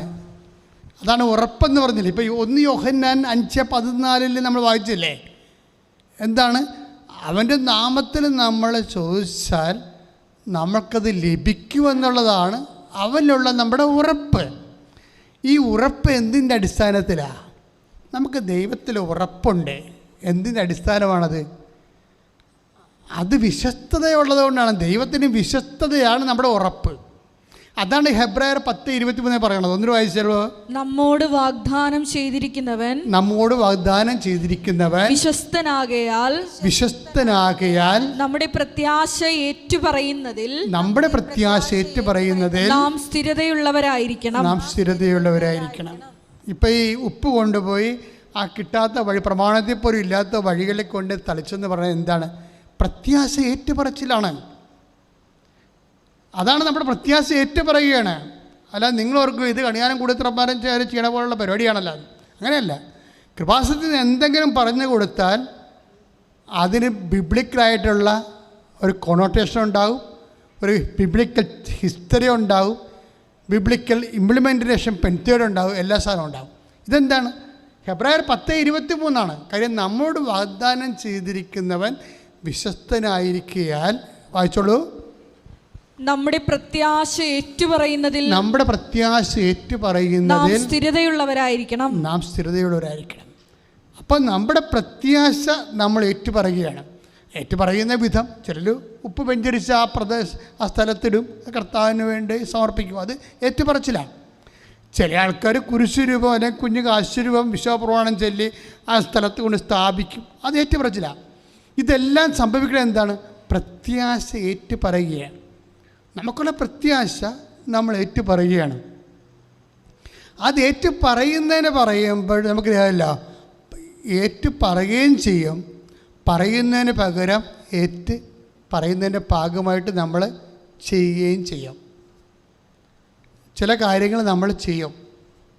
ഇതുപോലെ ചില അടയാളങ്ങൾ നമ്മൾ കർത്താവിൻ്റെ യേശു കർത്താവാണെന്നുള്ള വിശ്വാസസത്യം മനസ്സിൽ സൂക്ഷിച്ചുകൊണ്ട് നമ്മൾ പ്രഖ്യാപിക്കും. ഇതൊക്കെ ഉള്ള നിശബ്ദമായിട്ടും പ്രാർത്ഥനാപരമായിട്ടും ഇതെല്ലാം എക്സ്പ്രഷൻസാണ്. ഇപ്പം നമ്മൾ മുട്ടേന്നിക്കണത് എന്തുകൊണ്ടാണ്? അത് എക്സ്പ്രഷനാണ്. നമ്മൾ മുട്ടേന്ന് പ്രാർത്ഥിക്കത്തില്ലേ? ഇരുന്ന് പ്രാർത്ഥിച്ച ദൈവം കേൾക്കത്തില്ലേ? എല്ലാം എക്സ്പ്രഷൻസാണ്. ചില ആൾക്കാർ പറഞ്ഞില്ലേ, പള്ളി പോകണമാണ്, വീട്ടിൽ തന്നെ ഇരുന്ന ദൈവം വീട്ടിലുണ്ടാകുമെന്ന് പറയും. പക്ഷേ ഒരു തീർത്ഥയാത്ര നടത്തണം എന്താണ്? എക്സ്പ്രഷൻസാണ്. ഫെയ്ത്ത് എപ്പോഴും എക്സ്പ്രഷനിലൂടെയാണ് കമ്മ്യൂണിക്കേറ്റ് ചെയ്യപ്പെടുന്നത്. It is very simple. നമ്മുടെ വിശ്വാസമില്ലേ, ആ വിശ്വാസം ഏറ്റുപറയണം, പ്രത്യാശ ഏറ്റുപറയുന്നെന്ന് പറയുന്നതെല്ലാം ഇതുപോലെ അതിൻ്റെ അകത്ത് എപ്പോഴും പ്രകടനാത്മകത ഉണ്ട്. വിശ്വാസത്തിൻ്റെ അകത്തെല്ലാം ഒരു പ്രകടനാത്മകതയുണ്ട്. ഇപ്പം മനുഷ്യരുടെ മുമ്പിൽ എന്നെ ഏറ്റുപറയുന്നവന് അതിനകത്ത് പ്രകടനാത്മകതയില്ലേ? സ്വർഗ്ഗസ്ഥനായ പിതാവിൻ്റെ മുമ്പിൽ ഞാനും ഏറ്റുപറയും. വിശ്വാസം നമുക്ക് രഹസ്യമായിട്ട് പ്രകടിപ്പിക്കാൻ പറ്റത്തില്ല. അത് മനുഷ്യ സമക്ഷം ഏറ്റുപറയാനുള്ളതാണ്. 10:32 നമ്മൾ എപ്പോഴും വായിക്കുന്ന യോഹന്നാൻ്റെ മത്തായിയുടെ സുവിശേഷത്തിലെ അതായത് എപ്പോഴെല്ലാം വിശ്വാസം ഏറ്റുപറയാൻ നിനക്കൊരവസരം കിട്ടുന്നുണ്ടോ അതനുസരിച്ച് നിൻ്റെ ആവശ്യത്തിനൊപ്പം പ്രത്യാശയോടുകൂടി നീ ദൈവത്തിൽ വളരണം. അത് നമ്മൾ ഏറ്റവും കൂടുതൽ സഹായിക്കുന്നതാണ് ഉടമ്പടി എന്ന് പറയുന്നത്. എപ്പോഴും നീ ഓർക്കണം, എന്താണ്, നീ എന്ത് പ്രാർത്ഥിച്ചാലും ഈ പ്രാർത്ഥനയ്ക്ക് ഉള്ള ഉറപ്പെന്ന് പറയണത് അവൻ മനുഷ്യരാശിയോട് ചെയ്തിട്ടുള്ള വാഗ്ദാനങ്ങളിലെ ഏതെങ്കിലും ഒന്നിലായിരിക്കും നീ പ്രാർത്ഥിക്കുന്നത്. അവൻ 2800ഓളം വാഗ്ദാനങ്ങൾ അവൻ മനുഷ്യരാശിയോട് ചെയ്തിട്ടില്ലേ? നീ ജോലിക്ക് പ്രാർത്ഥിക്കുന്നു, വീടിന് പ്രാർത്ഥിക്കുന്നു, ട്രാൻസ്ഫർ പ്രാർത്ഥിക്കുന്നു, വീട് വിൽക്കാൻ പ്രാർത്ഥിക്കുന്നു, കുഞ്ഞുങ്ങൾ ഉണ്ടാകാൻ വേണ്ടി പ്രാർത്ഥിക്കുന്നു, കുഞ്ഞുങ്ങളുടെ പഠനത്തിന് വേണ്ടി പ്രാർത്ഥിക്കുന്നു, വിജയത്തിന് വേണ്ടി പ്രാർത്ഥിക്കുന്നു. എന്തിനു വേണ്ടി പ്രാർത്ഥിച്ചാലും അവൻ നമുക്ക് നൽകിയിട്ടുള്ള വാഗ്ദാനത്തിൻ്റെ 2800 വാഗ്ദാനത്തിൻ്റെ ഏതെങ്കിലും ഒന്നിലായിരിക്കും നീ പ്രാർത്ഥിക്കണത്. കഴിഞ്ഞ ദിവസങ്ങളിലെ പാലായിൽ മേരിച്ചേച്ചി ഒരു സാക്ഷ്യം പറഞ്ഞായിരുന്നു. എനിക്ക് പിന്നീടത് മനസ്സിലായത് വാഗ്ദാനമാണല്ലോ ഒന്നും. എന്താ പ്രശ്നം വെച്ച് കഴിഞ്ഞാൽ അവർക്കൊരു 1-2 കോടി രൂപയുടെ കടമുണ്ട്. കടം കൊറോണ വന്നപ്പോൾ ഒന്നായ കടമാണത്. കൊറോണ വന്നപ്പോൾ അവർ ഹോസ്റ്റൽ നടത്തുന്ന ആൾക്കാരാണ്. കഴിഞ്ഞ ആഴ്ച ഒരു പ്രസംഗിച്ചായിരുന്നു അവരുടെ വിഷയം. ഹോസ്റ്റൽ നടത്തുകയാണ്, കുട്ടികളുടെ ഹോസ്റ്റല്. പക്ഷേ 2 കൊല്ലമായിട്ട് കുട്ടികളില്ലല്ലോ. അപ്പോൾ പക്ഷേ ലോൺ എടുത്ത് ഇൻട്രസ്റ്റ് കൂടി, ബാങ്കിൽ ഇൻട്രസ്റ്റ് കൂടി. അപ്പോൾ 2-3 കോടി രൂപ കടമായി. പക്ഷേ ഇന്നത് വിൽക്കാതിരിക്കാൻ നിവർത്തിയില്ല. അപ്പോൾ ഒരു ചേച്ചി ഇവിടെ വന്ന് ഉടമ്പടി ചെയ്തും എന്നോട് നീ ചോദിച്ച് അച്ഛൻ പറ എന്നാ ചെയ്യേണ്ടത് ചോദിച്ചു. അപ്പോൾ ഞാൻ പറഞ്ഞ് ചേച്ചിക്ക് 60 വയസ്സായില്ലേ, ഇനി ഇപ്പോൾ ഇതൊക്കെ ബിസിനസ് ചെയ്ത് ലാഭം ഉണ്ടാക്കി പലിശ അടച്ചൊക്കെ വരുമ്പോൾ സമയമെടുക്കും, അതുകൊണ്ട് നമുക്കിത് വിൽക്കാമെന്ന് പറഞ്ഞിട്ട് ഞാൻ അമ്മയുടെയൊക്കെ പോയി അനുവാദം വാങ്ങിച്ചു. അമ്മ ഈ സാധനം മരിച്ചേക്ക് വിറ്റ് കൊടുക്കാൻ പറഞ്ഞ്. വിറ്റ് കൊടുക്കാൻ പറഞ്ഞിട്ട് മരിച്ചൊരു മനസ്സിലൊരു തേങ്ങലുണ്ട്. പക്ഷെ അതാര് പുറത്ത് പറഞ്ഞില്ല. അവർക്ക് എങ്ങനെയെങ്കിലും വിറ്റ് കടവൊന്ന് മാറ്റിയാൽ മതി എന്നുള്ളതാണ്. അവിടെ മനസ്സിൽ തേങ്ങലെന്താ, വയസ്സ് 10-65 ആയില്ലേ, സ്വന്തം നാട്ടിൽ താമസിക്കണം 10-60 കൊല്ലമായിട്ട്. ഇവിടുന്നൊക്കെ ഇത് വിറ്റ് പോയാൽ ഇനി ഏത് പട്ടിക്കാട്ടിലാണ് പോയി താമസിക്കാൻ പോണത്? വല്ല പരിചയമുള്ള മനുഷ്യരായിരിക്കുക. അവസാന കാലങ്ങളിലൊക്കെ നമ്മൾ ജീവിക്ക് പോകുന്ന സ്ഥലമെന്ന് പറയുന്നത് വല്ല ബന്ധുവോ സ്വന്തമോ ഒക്കെ ഉള്ളതായിരിക്കും. അതേമേ എവിടെ പോകും? പക്ഷേ അത് പറഞ്ഞിട്ട് കാര്യമുണ്ട്. കടക്കാർ വന്ന് നെക്കിന് പിടിക്കുമ്പോൾ നമ്മൾ അതിന്നും പറഞ്ഞിട്ടുള്ള കാര്യമുണ്ട്, വിറ്റ് മാറ്റാതെ നിവർത്തിയില്ലല്ലോ. പക്ഷേ ആ മൈന്യൂട്ട് അവിടെ മനസ്സിലുള്ള ഒരു തേങ്ങൽ, ആന്തരികമായൊരു നിശബ്ദ തേങ്ങൽ, അത് ദൈവം കാണും. എനിക്ക് ആ സാക്ഷ്യത്തിൽ ഏറ്റവും ഇഷ്ടപ്പെട്ടത് അതാണ്. കാരണം അതിനൊരു വാഗ്ദാനമുണ്ട്. I will reinstate you in your own land. അതൊരു വാഗ്ദാനമാണ്. എസക്കേലിൻ്റെ വാക്കാണ്. എസക്കേലിൻ്റെ വചനങ്ങളിൽ അതായത് 37:14 വായിച്ചോളൂ. എൻ്റെ ആത്മാവിനെ ഞാൻ നിങ്ങളിൽ നിവേശിപ്പിക്കും, എൻ്റെ ആത്മാവിനെ ഞാൻ നിങ്ങൾ നിവേശിപ്പിക്കാം, നിങ്ങൾ ജീവിക്കും, നിങ്ങൾ ജീവിക്കാം, ഞാൻ നിങ്ങളെ നിങ്ങളുടെ സ്വന്തം ദേശത്ത് വസിപ്പിക്കും. ഞാൻ നിങ്ങളെ, അതൊരു വാഗ്ദാനമാണ്. നോക്കി കണ്ടില്ലേ? കാര്യം എൻ്റെ മനസ്സിലുണ്ടായിരുന്നു. അതായത് ഞാൻ നിങ്ങളെ നിങ്ങളുടെ സ്വന്തം ദേശത്ത് നിവസിപ്പിക്കും. മനുഷ്യരുടെ സാക്ഷി അവസാനിക്കാൻ എങ്ങനെയെന്ന് അറിയാമോ? അതായത് അമ്മ ഈ 2-3 കോടി രൂപയുടെ ഈ വസ്തു പെട്ടെന്ന് ഉടമ്പെടുക്കുകയും വിറ്റ് മാറ്റിയിട്ട് അതിൽ നിന്ന് ബാക്കി കൊണ്ടാണ് ആ കാശ് കൊണ്ട് ആ വാർഡിൽ തന്നെ വേറൊരു വീട് കാണിച്ചു കൊടുക്കും. അതെന്താ കാര്യം? അത് വാഗ്ദാനമുള്ളതാണ്. നമുക്ക് ദൈവത്തോട് എന്തും ചോദിക്കാം. കാര്യം എന്തറിയാവോ? നമ്മൾ ചോദിക്കണ എല്ലാം ദൈവത്തിൻ്റെ ഏതെങ്കിലും ഒരു വാഗ്ദാനത്തിൽ പെടുന്നതായിരിക്കും. ഇപ്പം മേടിച്ചേച്ചിയുടെ നഷ്ടപ്പെട്ട വീട്ടിൽ തന്നെ, വീടിൻ്റെ ആ വാർഡിൽ തന്നെ അവർക്ക് വീട് കൊടുക്കാൻ കാര്യം എന്താ? അത് ഈ രജിസ്ട്രേഷൻ എസക്കേലാണ് 37:14. ഒന്നിനു വായിച്ചോളൂ. എൻ്റെ ആത്മാവിനെ ഞാൻ നിങ്ങളിൽ നിവേശിപ്പിക്കാം, നിങ്ങൾ ജീവിക്കും, ഞാൻ നിങ്ങളെ നിങ്ങളുടെ സ്വന്തം ദേശത്ത് വസിപ്പിക്കും. അപ്പോൾ ജീവിക്കുക, സ്വന്തം ദേശത്ത് വസിക്കുക, ഇതൊക്കെ എന്താണ്? ഒരു മനുഷ്യൻ്റെ ആഗ്രഹങ്ങളും അഭിലാഷങ്ങളും അവകാശങ്ങളുമാണ്. ഇതെല്ലാം ദൈവം മാനിക്കുമെന്നാണ് പറയണത്. ഇതെല്ലാം നിൻ്റെ അഭിലാഷങ്ങൾ, നിൻ്റെ ആവശ്യങ്ങൾ, നിൻ്റെ അവകാശങ്ങൾ എല്ലാം ദൈവം മാനിക്കും എന്നുള്ളതിൻ്റെ ഒരടയാളമായിട്ടാണ് പറയണത്. അവൻ്റെ ഇഷ്ടത്തിന് അനുപേക്ഷിതമായി. 1 യോഹന്നാൻ 5:14 എന്താണ്? അവൻ്റെ ഇഷ്ടത്തിന് പ്രാർത്ഥിച്ച് അവൻ്റെ ഇഷ്ടത്തിന് അനുപേക്ഷിതമായി എന്തെങ്കിലും ചോദിച്ചാൽ അവനത് ചെയ്തു തരും എന്നുള്ളതാണ് അവനിലുള്ള നമ്മുടെ ഉറപ്പ്. ഈ വചനത്തിലൂടെ ലഭിക്കുന്ന വാഗ്ദാനങ്ങളോട് ലഭിക്കുന്ന ഉറപ്പിനെ കുറിച്ചൊക്കെ നമുക്ക് നല്ല ബോധമുണ്ടാകണം. അപ്പോൾ നമുക്ക് ചഞ്ചലിപ്പില്ലാതെ ദൈവത്തോട് അവകാശബോധത്തോടെ അനുഗ്രഹം നമുക്ക് പ്രാർത്ഥിച്ച് ആവശ്യപ്പെടാൻ പറ്റും. പക്ഷേ എപ്പോഴും ആവശ്യപ്പെടുമ്പോൾ നമ്മൾ ശ്രദ്ധിക്കേണ്ട കാര്യം, നമുക്ക് ഒരു ഭാവി വേണമെന്ന് ദൈവം ആഗ്രഹിക്കുന്നുണ്ട്. അത് എല്ലാ വാഗ്ദാനങ്ങളുടെയും പദ്ധതിയുടെ ഒരു ഭാഗമാണ്.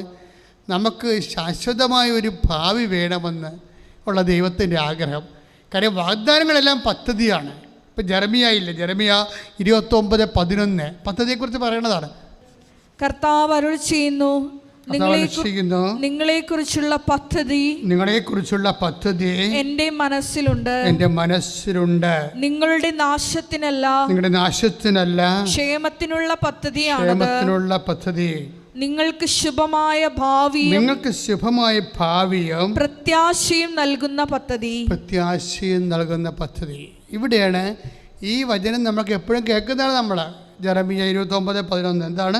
എനിക്ക് നിന്നെക്കുറിച്ചൊരു പദ്ധതി ഉണ്ടെന്ന്. അതെല്ലാം എപ്പോഴും എല്ലാ ജനകേന്ദ്രങ്ങളിലും നമ്മൾ കേൾക്കുന്നതാണ്. പക്ഷേ ഇതിൻ്റെ അവസാനം പറഞ്ഞിരിക്കുന്നത് എന്താണെന്ന് നോക്കിയേ. എന്താണ്? വെറുതെ പദ്ധതിയല്ല, നിങ്ങൾക്ക് ശുഭമായ ഭാവിയും പിന്നെ എന്താ ഉള്ളത്? പ്രത്യാശയും നൽകുന്ന പദ്ധതി. അപ്പോൾ ദൈവികമായ പദ്ധതിയാണെങ്കിൽ തീർച്ചയായിട്ടും ഭാവി ശുഭമായ ഭാവിയായിരിക്കും. നിത്യതയാണ് ഉദ്ദേശിക്കുന്നത്. എല്ലാ പദ്ധതിയുടെ പിന്നിലും അത് ദൈവികമായ പദ്ധതിയാണെങ്കിൽ അത് നിത്യത ഉറപ്പുവരുത്തിയിരിക്കും. എല്ലാ പദ്ധതിപ്പത്തിൻ്റെ ജോലി, വീട്, വിവാഹം, മക്കളുണ്ടാകണത്, മക്കൾ ഉണ്ടാവാത്തത്, എന്ത് വിഷയമായാലും അതെല്ലാം ദൈവത്തിൻ്റെ പദ്ധതി പ്രകാരമാകുമ്പോഴേ അതിൽ നിത്യത അതിൻ്റെ കവറേജിൻ്റെ ഭാഗമായിട്ടിരിക്കും. ശുഭമായ ഭാവിയാണ്. മനുഷ്യരാശിയുടെ ശുഭമായ ഭാവി എന്ന് പറഞ്ഞാൽ എന്താണ്? നിത്യതയാണ്. സിമ്പിളല്ലേ? നമുക്ക് ഇവിടെ ഭൂമിയിലെ ആർക്കെന്ത് ഭാവി കിട്ടിയിട്ട് എന്ത് കാര്യം കൂടിപ്പോൾ 75 കൊല്ലത്തെ ഭാവിയല്ലേ ഉള്ളൂ. 75 കൊല്ലം ദൈവത്തിൻ്റെ തിരുസന്നിധിയിൽ ഒരു ശ്വാസത്തിൻ്റെ സമയം പോലും ഇല്ല. ഒരു ശ്വാസത്തിൻ്റെ സമയം പോലും ഇല്ലാത്തവന് ഭാവി ഉണ്ടാക്കി കൊടുത്തിട്ട് എന്നാ കാര്യമിരിക്കണത്? ഇപ്പോൾ വചനം ശുഭമായ ഭാവി എന്ന് പറയുന്നത് എന്താണ്? നിത്യതയാണ്. പ്രിയമുള്ളവരെ, നമ്മൾ ശുഭമായ ഭാവി എന്ന് പറയണത് ദൈവത്തിൻ്റെ കൂടെയുള്ള നിത്യമായ ജീവിതത്തെയാണെന്നാണ് പരിശുദ്ധാത്മാവ് ഇപ്പോഴും വ്യാഖ്യാനിച്ചത്. ഇത് ഓൺലൈനിൽ പരിശുദ്ധാത്മാവ് നൽകിയിട്ടുള്ള ഒരു അറിവ് ഞാൻ നിങ്ങളോട് പങ്കുവെച്ചതേ ഉള്ളൂ. പക്ഷേ അതുകൊണ്ടാണ് ചില കാര്യങ്ങൾ നമുക്ക് ലഭിക്കാതിരിക്കാനും കാരണം. ഈ നിത്യത എന്നുള്ള കണ്ടൻറ്റ് ഇതിലുള്ളത് കൊണ്ടാണ് ചില കാര്യങ്ങൾ നമ്മൾ ചോദിച്ചിട്ട് കിട്ടാത്തതിൻ്റെ കാരണം. കാര്യം എന്താണ്? അത് കിട്ടിയാൽ ചിലപ്പോൾ നിൻ്റെ ആത്മാവ് ദൈവത്തിന് നഷ്ടപ്പെട്ടെന്ന് വരും. കാര്യം നിത്യത എന്നുള്ള കണ്ടൻറ്റ് കിടക്കുന്ന നിൻ്റെ ദൈവികമായ പദ്ധതി ഉള്ളിടത്തോളം കാലം പല കാര്യങ്ങൾക്കും അനുഗ്രഹത്തിന് പകരം അഭിഷേകമേ കിട്ടത്തുള്ളൂ. ദൈവത്തിൽ നിന്ന് 2 ആനുകൂല്യങ്ങളാണ് മനുഷ്യന് കിട്ടുന്നത്. ഒന്നെന്താണ്? അനുഗ്രഹം. കേൾക്കുന്ന പ്രാർത്ഥനയ്ക്കാണ് അനുഗ്രഹം കിട്ടുന്നത്. കേൾക്കാത്ത പ്രാർത്ഥനയ്ക്ക് അഭിഷേകമാണ് കിട്ടുന്നത്. കേൾക്കാത്ത പ്രാർത്ഥനയ്ക്ക് നിരാശയാണ് ആൾക്കാർക്ക് സാധാരണ ലോകത്തന്മാർക്ക് കിട്ടുന്നത്. കാശ്മീർ അതായത് കേൾക്കുന്ന ദൈവത്തിൽ നിന്ന് 2 ആനുകൂല്യമാണ് ഒരു പ്രാർത്ഥന ഒരു വിശ്വാസിക്ക് ലഭിക്കുന്നത്. ഒന്നെന്താണ്? ഒന്ന് കേൾക്കുന്ന പ്രാർത്ഥന. അതെന്താ നമുക്ക് ലഭിക്കുന്നത്? അതാണ് അനുഗ്രഹം. ഇനിയുണ്ട് കേൾക്കാത്ത പ്രാർത്ഥനയുണ്ട്. ഈ നിത്യതയുടെ വിഷയമുള്ളത് കാരണം കേൾക്കാത്ത ചില പ്രാർത്ഥനകൾ കേൾക്കാതിരിക്കാൻ സാധ്യതയുണ്ട്. അതെന്തുകൊണ്ടാണ് വരണത്? അത് കേൾക്കുന്നില്ലെങ്കിലും പക്ഷേ നമുക്ക് നിരാശ ഉണ്ടാകത്തില്ല. നിരാശ ഉണ്ടായാൽ അതിൻ്റെ അർത്ഥം കർത്താവില്ലെന്നാണ് എൻ്റെ അർത്ഥം. വീണ്ടും ഞാൻ നിങ്ങളോട് ഉറപ്പിച്ച് പറയുകയാണ്. ഒന്ന്, ദൈവത്തിൽ നിന്ന് നമുക്ക് കിട്ടുന്നത് 2 ആനുകൂല്യമാണ്. ഒന്നെന്താണ്? ബ്ലെസ്സിങ്, ഫിസിക്കൽ ഫേവേഴ്സ്, അനുഗ്രഹം. പിന്നെ എന്താണ്? അത് കേൾക്കുന്ന പ്രാർത്ഥനയ്ക്കാണ് ബ്ലെസ്സിങ്സ് എന്ന് പറയുന്നത്. ഇനി കേൾക്കാത്ത പ്രാർത്ഥനയുണ്ട്. അതെന്താണ്? ഈ നമ്മൾ നേരത്തെ വായിച്ച ഐസയായില്ലേ, ജെറമിയ 29:11 ശാശ്വതമായ ഭാവി എന്ന് പറയുന്ന കൂട്ടത്തിലുള്ള നിത്യതയുടെ കണ്ടൻറ്റ് അപകടത്തിലാകണമെങ്കിൽ ദൈവം ആ അനുഗ്രഹം നിനക്ക് തരത്തില്ല. ഈ അനുഗ്രഹം തരാതെ വരുമ്പോൾ സ്വാഭാവികമായിട്ട് നമുക്ക് ദൈവം പിന്നെ എന്താണ് അവിടെ ചെയ്യണത്? നിൻ്റെ നിരാശ മാറ്റിയിട്ട് അവിടെ നിനക്ക് അഭിഷേകം തരും. പക്ഷെ നിനക്ക് അഭിഷേകം കിട്ടുന്നില്ല, നിനക്ക് നിരാശ തന്നെയാണ് തോന്നണമെന്നുണ്ടെങ്കിൽ നീ ടോട്ടലായിട്ട് നീ ഫെയിലിയറായി. എന്താ കാര്യം? നിരാശ ഒരു കാരണവശാലും നിരാശ നിങ്ങൾക്ക് ഉണ്ടാകത്തില്ലെന്ന് വാഗ്ദാനത്തിൻ്റെ ഭാഗമാണ്. ഒരു കാരണവശാലും നിങ്ങൾക്ക് നിരാശ ഉണ്ടാകത്തില്ല. ഇത് നിയമാവർത്തനത്തിൽ നമ്മൾ വായിക്കുന്നതാണ്. നിയമാവർത്തനം 31. ശ്രദ്ധിക്കട്ടെ. നിയമാവർത്തനം 31:6. വായിച്ചോളൂ. ശക്തരും ധീരരുമായിരിക്കുവിൻ. ശക്തനും ധീരനുമായിരിക്കുവേൻ. ഭയപ്പെടേണ്ട. ഭയപ്പെടേണ്ട. അവരെ പ്രതി പരിഭ്രമിക്കുകയും വേണ്ട. അവരെ പ്രതി പരിഭ്രമിക്കുകയും വേണ്ട. എന്തെന്നാൽ നിങ്ങളുടെ ദൈവമായ കർത്താവാണ്. നിങ്ങളുടെ ദൈവമായ കർത്താവാണ് കൂടെ വരുന്നത്. അവിടുന്ന് നിങ്ങളെ നിരാശപ്പെടുത്തുകയോ പരിത്യജിക്കുകയോ ഇല്ല. ഈ കൊടുത്ത പോയിന്റ് പിടികിട്ടിയ നിരാശ ഇവിടെ ഒരു വിഷയമാണ്. നിയമാവർത്തനം 31:6 ദൈവത്തിൻ്റെ വാഗ്ദാനത്തിൻ്റെ ഒരു ഭാഗമാണ് അവിടുന്ന് നിങ്ങളെ നിരാശപ്പെടുത്തത്തില്ലെന്ന്. That means if you feel this despair, the God is not with you, that is a sign. അതിൻ്റെ അർത്ഥം നിനക്ക് ഈ പരീക്ഷയ്ക്ക് തോറ്റു, നിനക്ക് നിരാശയായി, നീ വിചാരിച്ച വസ്തു വിറ്റില്ല, നിരാശയായി, നീ ഉറപ്പിച്ചു വെച്ചാൽ കല്യാണം പോയി, നിരാശയായി. ദാറ്റ് മീൻസ് ദൈവം എന്താ പറഞ്ഞിരിക്കുന്നത്? നിനക്ക് നിരാശ ഉണ്ടാവത്തില്ലെന്നാണ് പറഞ്ഞിരിക്കുന്നത്. Yet you are feeling this despair, that means you are away from God's presence. എന്താണ് ഞാൻ നിങ്ങളുടെ ആ വചനം കണ്ടില്ലേ? ആ വചനം എന്താണ്? ഞാൻ ശക്തനും ധീരനും നിയമാവർത്തനം 31:6 എന്ന് വായിച്ച് ശക്തരും ധീരരുമായിരിക്കുക. ഭയപ്പെടേണ്ട. അവരെ പ്രതി പരിഭ്രമിക്കുകയും വേണ്ട. എന്തെന്നാൽ നിങ്ങളുടെ ദൈവമായ കർത്താവാണ് കൂടെ വരുന്നത്. അവിടുന്ന് നിങ്ങളെ നിരാശപ്പെടുത്തുകയോ പരിത്യജിക്കുകയോ ഇല്ല. This is a promise. ഈ വാഗ്ദാനങ്ങളിലാണ് നമ്മുടെ ഉറപ്പ്. എന്താണ്? നമ്മളിപ്പോൾ പരീക്ഷയ്ക്ക് തോക്കാം, അല്ലെങ്കിൽ വിചാരിച്ച വസ്തു വിറ്റുപോയില്ല, കടക്കാർ നമ്മൾ ആ ഡേറ്റ് പറഞ്ഞ് നിർത്തിയിരിക്കുകയായിരുന്നു, പക്ഷേ വിറ്റ് പോകാത്ത കാരണം കടക്കാർ പിന്നെ ഇളകാൻ തുടങ്ങി. അതുപോലെ തന്നെ നമ്മൾ വിചാരിച്ച ജോലി ഇൻ്റർവ്യൂവിൻ്റെ സമയത്ത് ആ ജോലി കയ്യിൽ നിന്ന് പോയി.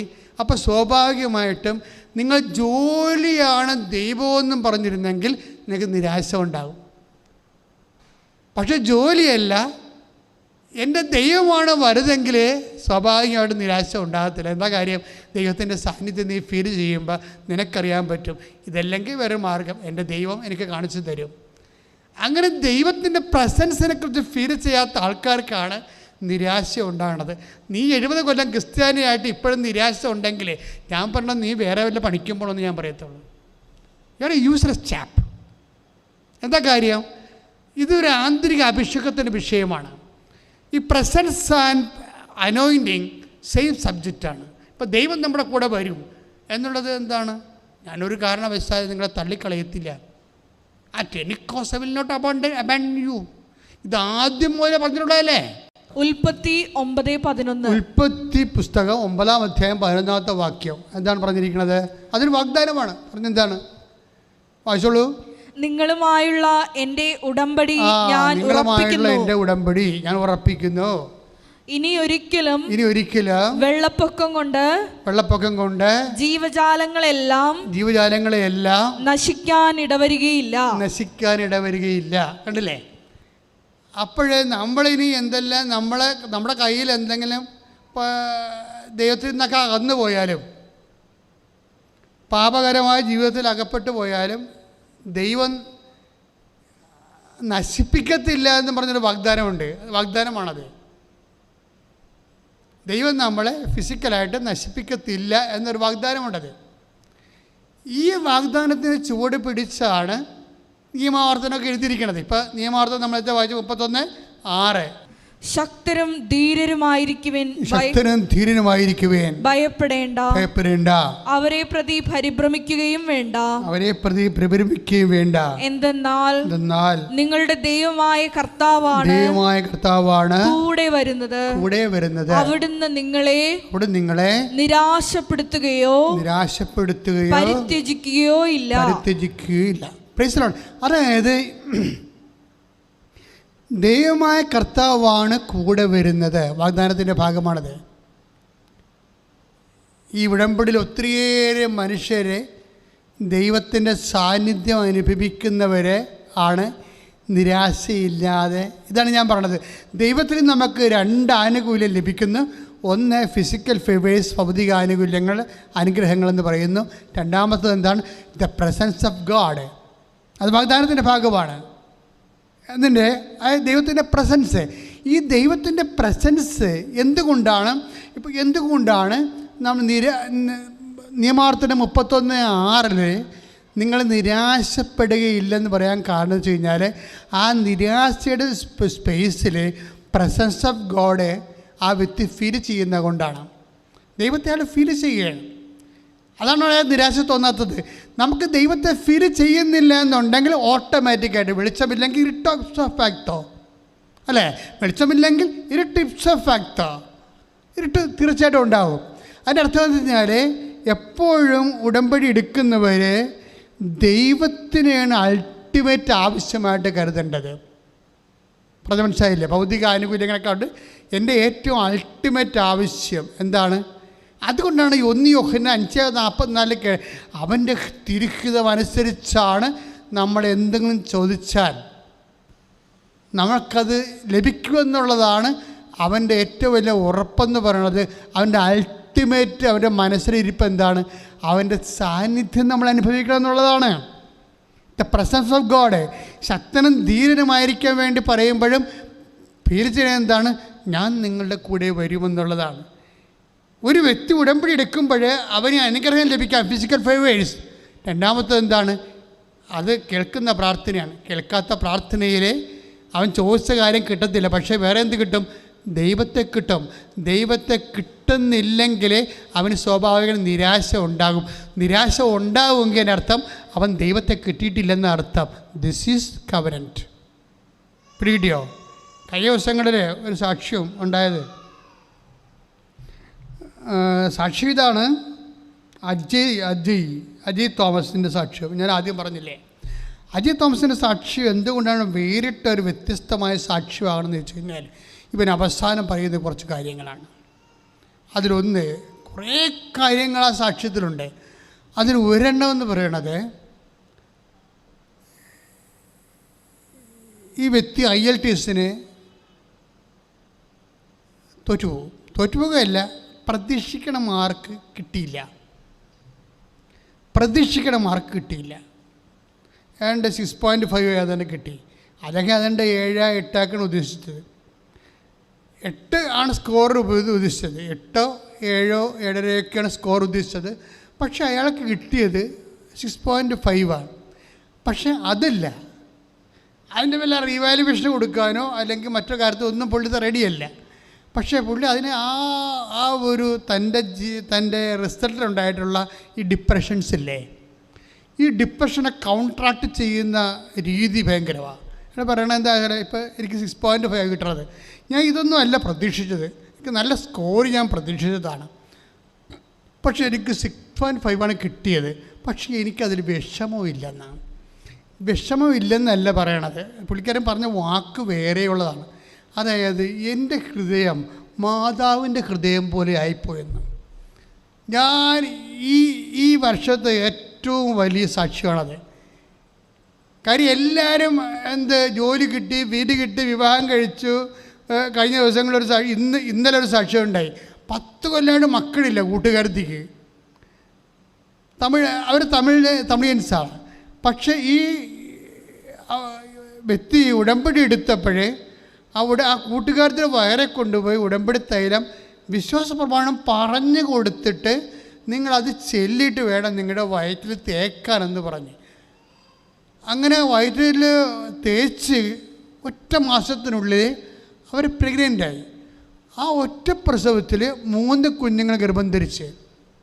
10 കൊല്ലമാണ് മക്കളില്ല. ആ സാക്ഷി ഇട്ടിട്ടുണ്ട് കേട്ടോ, ഈ ദിവസങ്ങളിൽ കിടക്കുന്നുണ്ടത്, അപ്പം ചെയ്തിട്ടുണ്ട്. പക്ഷേ ആ സാക്ഷ്യത്തിൻ്റെ പോക്ക് എന്താണ്? അവരിവിടെ ഉടമ്പടി ചെയ്യാൻ വന്നിട്ടില്ല, കൂട്ടുകാരത്തെയാണ് വന്നത്. അവരുടെ കാര്യത്തിൽ ഉടമ്പടി ചെയ്യാൻ വേണ്ടി വന്നു. അപ്പോൾ 1.5 വർഷമായിട്ട് ഇവർ കൃപാസനത്തെക്കുറിച്ച് ഈ തമിഴ് സുഹൃത്തിനോട് പറയുന്നുണ്ട്. കൃപാസനത്തിൽ മാതാവ് പ്രത്യക്ഷപ്പെട്ടതാണ്, അവർ ഉടമ്പടി എന്നും പറഞ്ഞൊരു പ്രാർത്ഥനയുണ്ട്, അതിലൂടെയാണ് ആൾക്കാരെല്ലാം സഹായിക്കുന്നത്, അമ്മയെ ഒത്തിരി പേര് കണ്ടിട്ടുണ്ടെന്നൊക്കെ പറഞ്ഞു തരിക. പക്ഷേ എങ്കിലും ഇവർ ഉടമ്പടി എടുത്തപ്പോൾ പരിശുദ്ധാത്മാവ് അവരൊന്ന് തൊട്ട് എടുത്തപ്പോൾ അവർക്ക് ഈ ഉടമ്പടി അവൾക്ക് കൊടുക്കണം, അവിടെ വയറെ കൊണ്ടുപോയി ഉടമ്പടി തൈലം ഒന്ന് തേക്കണം. അത് വിശ്വാസപ്രമാണം ചൊല്ലി. ഇപ്പോഴത്തെ ആൾക്കാരുടെയൊക്കെ എക്സിക്യൂഷൻ രീതി ഭയങ്കരമാണ്. അതായത് ഞാൻ എന്താണ് പറഞ്ഞു കൊടുക്കുന്നത് അതാണ് ആൾക്കാർ ചെയ്യണത്. അല്ല കയ്യിൽ നിന്നിട്ടൊന്നും ചെയ്തില്ല. വിശ്വാസ പ്രമാണം ചൊല്ലി വേണം അവിടെ വയറയിൽ അവർ പുരട്ടാൻ. ഇവർ പുരട്ടി കൊടുത്തൊന്നുമല്ല, അവർക്ക് ഉടമ്പടി തൈലം മാത്രമേ കൊടുത്തുള്ളൂ. എന്നിട്ട് ആ വ്യക്തി ഈ വിശ്വാസ പ്രമാണം ചൊല്ലിയിട്ട് അവിടെ അടിവയറ്റിൽ ഒരു കുരിശിട്ടപ്പോൾ എന്താ പറ്റി? ഉദരം കർത്താവിൻ്റെതായി മാറി. ഉദരം കർത്താവിൻ്റെതായി മാറി. എന്താണ്? യേശു കർത്താവാണെന്ന് അതരം കൊണ്ട് ഏറ്റു പറയുകയില്ലേ? ആ വയറിൽ കുഞ്ഞുണ്ടാകുമോ കുഞ്ഞുണ്ടാകത്തില്ലയോ, സിസ്റ്റാണോ, അണ്ടം വർത്തിക്കുന്നോ, അണ്ടം വളരുന്നുണ്ടോ വളരുന്നില്ലേ, അതിന് അണ്ടത്തിന് ഓട്ടമുണ്ടോ, അല്ലെങ്കിൽ അതിൻ്റെ കോഡ് കറക്റ്റാണോ ബ്ലോക്കാണോ, ഇങ്ങനെയുള്ള കാര്യങ്ങളൊന്നും അല്ല പ്രശ്നം. എന്താണ്? അതൊന്നുമല്ല കർത്താവ്. നിൻ്റെ ഗർഭാശയത്തിലെ സിസ്റ്റല്ല നിൻ്റെ ചിന്തയിൽ ചിലപ്പോൾ കർത്താവായിട്ടിരിക്കണം, അതായിരിക്കും. പക്ഷേ യേശുവാണ് കർത്താവ്. യേശു കർത്താവ് എന്ന് പറയുമ്പോൾ ആരാണത്? മരണത്തെ ജയിച്ചവനാണ്. ഒരു മനുഷ്യന് സംഭവിക്കാവുന്ന ഏറ്റവും വലിയ വിഷയം മരണമാണല്ലോ. രോഗമായാലും ക്ഷീണമായാലും കടമായാലും ultimate what happen to death, അല്ലേ? ആ ഡെത്തിനെ പോലും, ആ മരണത്തെ അതിജീവിച്ചതാണ് യേശു. യേശു കർത്താവ് എന്ന് പറയുമ്പോൾ മരണത്തിന് അതിനാഥൻ എന്നാണ് എൻ്റെ അർത്ഥം. അപ്പം മരിച്ചു കിടക്കണ, ചത്ത് കിടക്കണ ഗർഭപാത്രം ഉടനെ ചാടി എഴുന്നേക്കുകയാണ്, ജീവൻ വെക്കണത്. ആ ജീവൻ വെച്ചിട്ട് അതിനകത്ത് 3 കുഞ്ഞുങ്ങളെ ദൈവം ഉൽപ്പാദിപ്പിക്കുകയാണ്. ഇത് ബൈബിൾ ടൈംസിനേക്കാൾ ഭയങ്കരമാണ് സംഭവം. ബൈബിൾ ടൈംസിന് പോലും ഇത്തരം ഒരു സാക്ഷ്യം ബൈബിളിലില്ല. ഉണ്ടോ? 10 കൊല്ലം മക്കളായിട്ടില്ല എന്നിട്ട് ഗർഭപാത്രത്തിൽ 3 കുഞ്ഞുങ്ങളെ കിട്ടിയ സാക്ഷ്യം ബൈബിളില്ലല്ലോ. അത് ഈശോ പറഞ്ഞതാണ്. ഞാൻ എൻ്റെ പിതാവിൻ്റെ അടുക്കലേക്ക് പോകുന്നത് കൊണ്ട് ഇതിനൊക്കെ വലിയ കാര്യങ്ങൾ നിങ്ങൾ ചെയ്യുമെന്ന് ഈശോ പറഞ്ഞതിൻ്റെ അത് വാഗ്ദാനത്തിൻ്റെ ഭാഗമാണ്. നമുക്ക് എന്തെങ്കിലും സംഭവിക്കുന്നുണ്ടെങ്കിൽ അവർക്ക് ദൈവപൈതലെ, അതെല്ലാം ഈശോയുടെ വാഗ്ദാനത്തിൻ്റെ ഭാഗമാണ്. ഈ വാഗ്ദാനത്തിൻ്റെ അടിസ്ഥാനം എന്താണ്? അതാണ് യാക്കോബ് 2:5 ഞാൻ പറഞ്ഞത്. ദൈവത്തിൻ്റെ സ്നേഹമാണ്. ദൈവത്തിൻ്റെ സ്നേഹമാണ്. Receive Jesus Christ and get saved. അതാണല്ലേ ദൈവം പറയണത്. ഓരോ അനുഗ്രഹത്തിലൂടെ, ഓരോ അടയാളത്തിലൂടെ പറയുന്നത് എന്താണ്? എൻ്റെ പുത്രനെ സ്വീകരിക്കുക, നിത്യരക്ഷ പ്രാപിക്കുക. Very simple. എൻ്റെ പുത്രനെ സ്വീകരിക്കുക, നിത്യരക്ഷ പ്രാപിക്കുക. ചെറിയ അടയാളം മുതൽ വലിയ അടയാളം വരെ ആകുമ്പോൾ ശാശ്വതമായ ഭാവി ആയില്ലേ? ഐസയ 29:11 ശാശ്വതമായ ഭാവി എന്ന് പറയുന്നത് എന്താണ്? നിത്യമായ ജീവിതം കർത്താവിൻ്റെ കൂടെയല്ലേ? ആ നിത്യമായ ജീവിതത്തിൻ്റെ അച്ചാരമായിട്ടാണ് the presence of God work ചെയ്യുന്നത്. നീ ഉടമ്പടി ദൈവമായിട്ട് ചെയ്യുമ്പോൾ നിനക്ക് എന്താ കിട്ടുന്നത്? Presence of God. കേൾക്കാത്ത പ്രാർത്ഥന, കേൾക്കുന്ന പ്രാർത്ഥനയ്ക്ക് cash and kind and blessings and physical favours by God. നമുക്കത് കിട്ടണത് അതാണ്.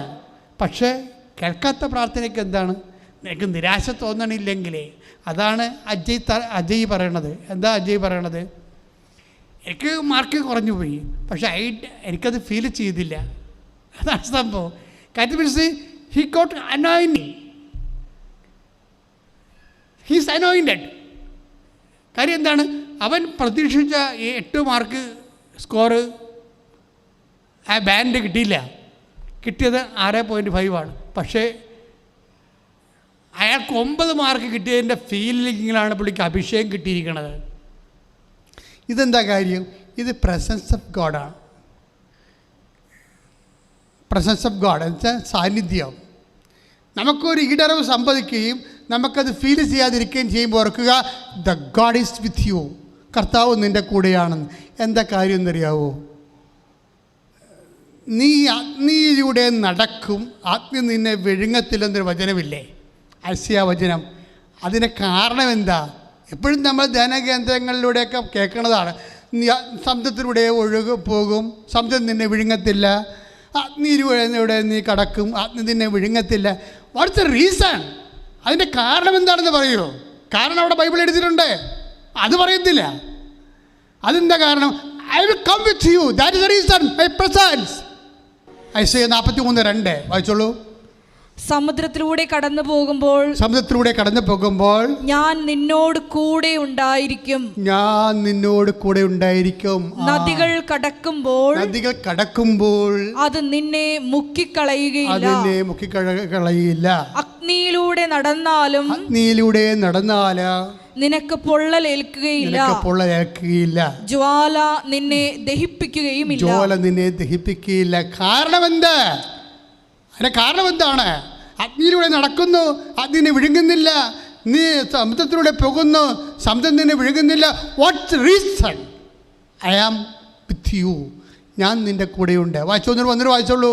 സമുദ്രത്തിലൂടെ കടന്നു പോകുമ്പോൾ, സമുദ്രത്തിലൂടെ കടന്നു പോകുമ്പോൾ ഞാൻ നിന്നോട് കൂടെ ഉണ്ടായിരിക്കും. ഞാൻ നിന്നോട് കൂടെ ഉണ്ട്. That's A reason. ഞാൻ നിന്നോട് കൂടെ ഉണ്ടായിരിക്കും. ഞാൻ നിങ്ങളോട് പറഞ്ഞില്ലേ, ഉടമ്പടി എടുക്കുമ്പോൾ ഒരു വ്യക്തിക്ക് ലഭിക്കുന്ന 2 ആനുകൂല്യങ്ങളാണ്. ഒന്ന് direct blessings and physical favours. അതാണ് ഒന്ന്. അത് ജോലിയായി, വീടായി, വിവാഹമായി, സൗഖ്യമായി അങ്ങനെ പോകുന്നു. ചില കാര്യങ്ങൾ കിട്ടാൻ താമസിക്കുകയോ കിട്ടാതിരിക്കുകയോ ചെയ്യുമ്പോൾ നീ ഓർക്കരുത് അത് കിട്ടിയിട്ടേ ഇല്ല എന്നല്ല ഓർക്കേണ്ടത്. അതിന് പകരം instead the presence of God is, ആ ദൈവത്തിൻ്റെ സാന്നിധ്യമാണ് അതിന് പകരം നിൻ്റെ ഹൃദയത്തിലേക്ക് ദൈവം നൽകണത്. ദൈവ സാന്നിധ്യം ഈ ദൈവ സാന്നിധ്യമാണ് നമ്മൾ പറഞ്ഞിരിക്കുന്നത്. ഞാൻ നിന്നെ ഒരു കാരണവശാലും, ഇപ്പം നമ്മൾ ഹെബ്രായർ 13:5 വായിക്കത്തില്ലേ? ഹെബ്രായർ 11:5 വായിച്ചേ. ഞാൻ നിന്നെ ഒരു വിധത്തിലും അവഗണിക്കുകയോ ഉപേക്ഷിക്കുകയോ ഇല്ല എന്ന് അവിടുന്ന് പറഞ്ഞിട്ടുണ്ടല്ലോ. ഓക്കെ. അതായത് ഒന്ന് ഏറ്റു പറഞ്ഞേ, ഞാൻ നിന്നെ ഒരു വിധത്തിലും അവഗണിക്കുകയോ ഉപേക്ഷിക്കുകയോ ഇല്ല. അതായത് ഒരു വിധത്തിലും ഞാൻ നിന്നെ ഒരു വിധത്തിലോ, ഒന്ന് പറഞ്ഞേ, ഞാൻ നിന്നെ ഒരു വിധത്തിലും അവഗണിക്കുകയോ ഉപേക്ഷിക്കുകയോ ഇല്ല. അങ്ങനെ ഉപേക്ഷിക്കുകയില്ല എന്ന് പറഞ്ഞാൽ അതിൻ്റെ അർത്ഥം എന്താണ്? ദൈവത്തിൻ്റെ സാന്നിധ്യം. പിന്നെ നീ എന്തിനു നിരാശപ്പെടുന്നു എന്നുള്ളതിൻ്റെ സൂചന അതാണ്. കാര്യം ഈ വചനം, ഈ ഹെബ്രായർ 13:5 ശരിക്കും പറഞ്ഞാൽ നിയമാവർത്തനം 31:6 ഈ റെഫറൻസ് വരണത്. അവിടെ നിരാശയെക്കുറിച്ചാണ് പറയണത്. അത് ആ വചനത്തെ നമ്മൾ ഈ നിയമാവർത്തനം 31:6 വചനത്തെ ഹെബ്രായർ 13:5 കണക്ട് ചെയ്യുമ്പോൾ ഞാൻ നിന്നെ ഒരു വിധത്തിലും ഉപേക്ഷിക്കുകയില്ല എന്ന് പറയാൻ കാര്യം, ഉപേക്ഷിക്കുകയില്ല. പിന്നെ നീ എന്തിനും നിരാശപ്പെടണമെന്നാണ് എൻ്റെ അർത്ഥം. എന്താ കാര്യം? നമ്മൾ നിരാശയ്ക്ക് പകരം ദൈവം എന്താ തരണത്? ദ പ്രസൻസ് ഓഫ് ഗോഡ്, ദൈവത്തിൻ്റെ സാന്നിധ്യമാണ്. ഇപ്പം അജയ്ക്ക് ഉണ്ടായിരുന്ന വിഷയം എന്താ? അജയ് വിഷയം വിചാരിച്ചതിൻ്റെ ആ സ്കോർ കിട്ടിയിട്ടില്ല. പക്ഷേ പുള്ളിക്കാരൻ എന്താ പറയണത്? എനിക്കത് ഫീൽ ചെയ്തില്ല. എന്താ കാര്യം? എൻ്റെ ഹൃദയം ഇപ്പം മാതാവിൻ്റെ ഹൃദയം പോലെയായെന്ന്. മാതാവിനെക്കുറിച്ച് എത്ര നന്നായിട്ട് പറഞ്ഞിരിക്കുന്നത് ഒരു സാക്ഷ്യമാണത്.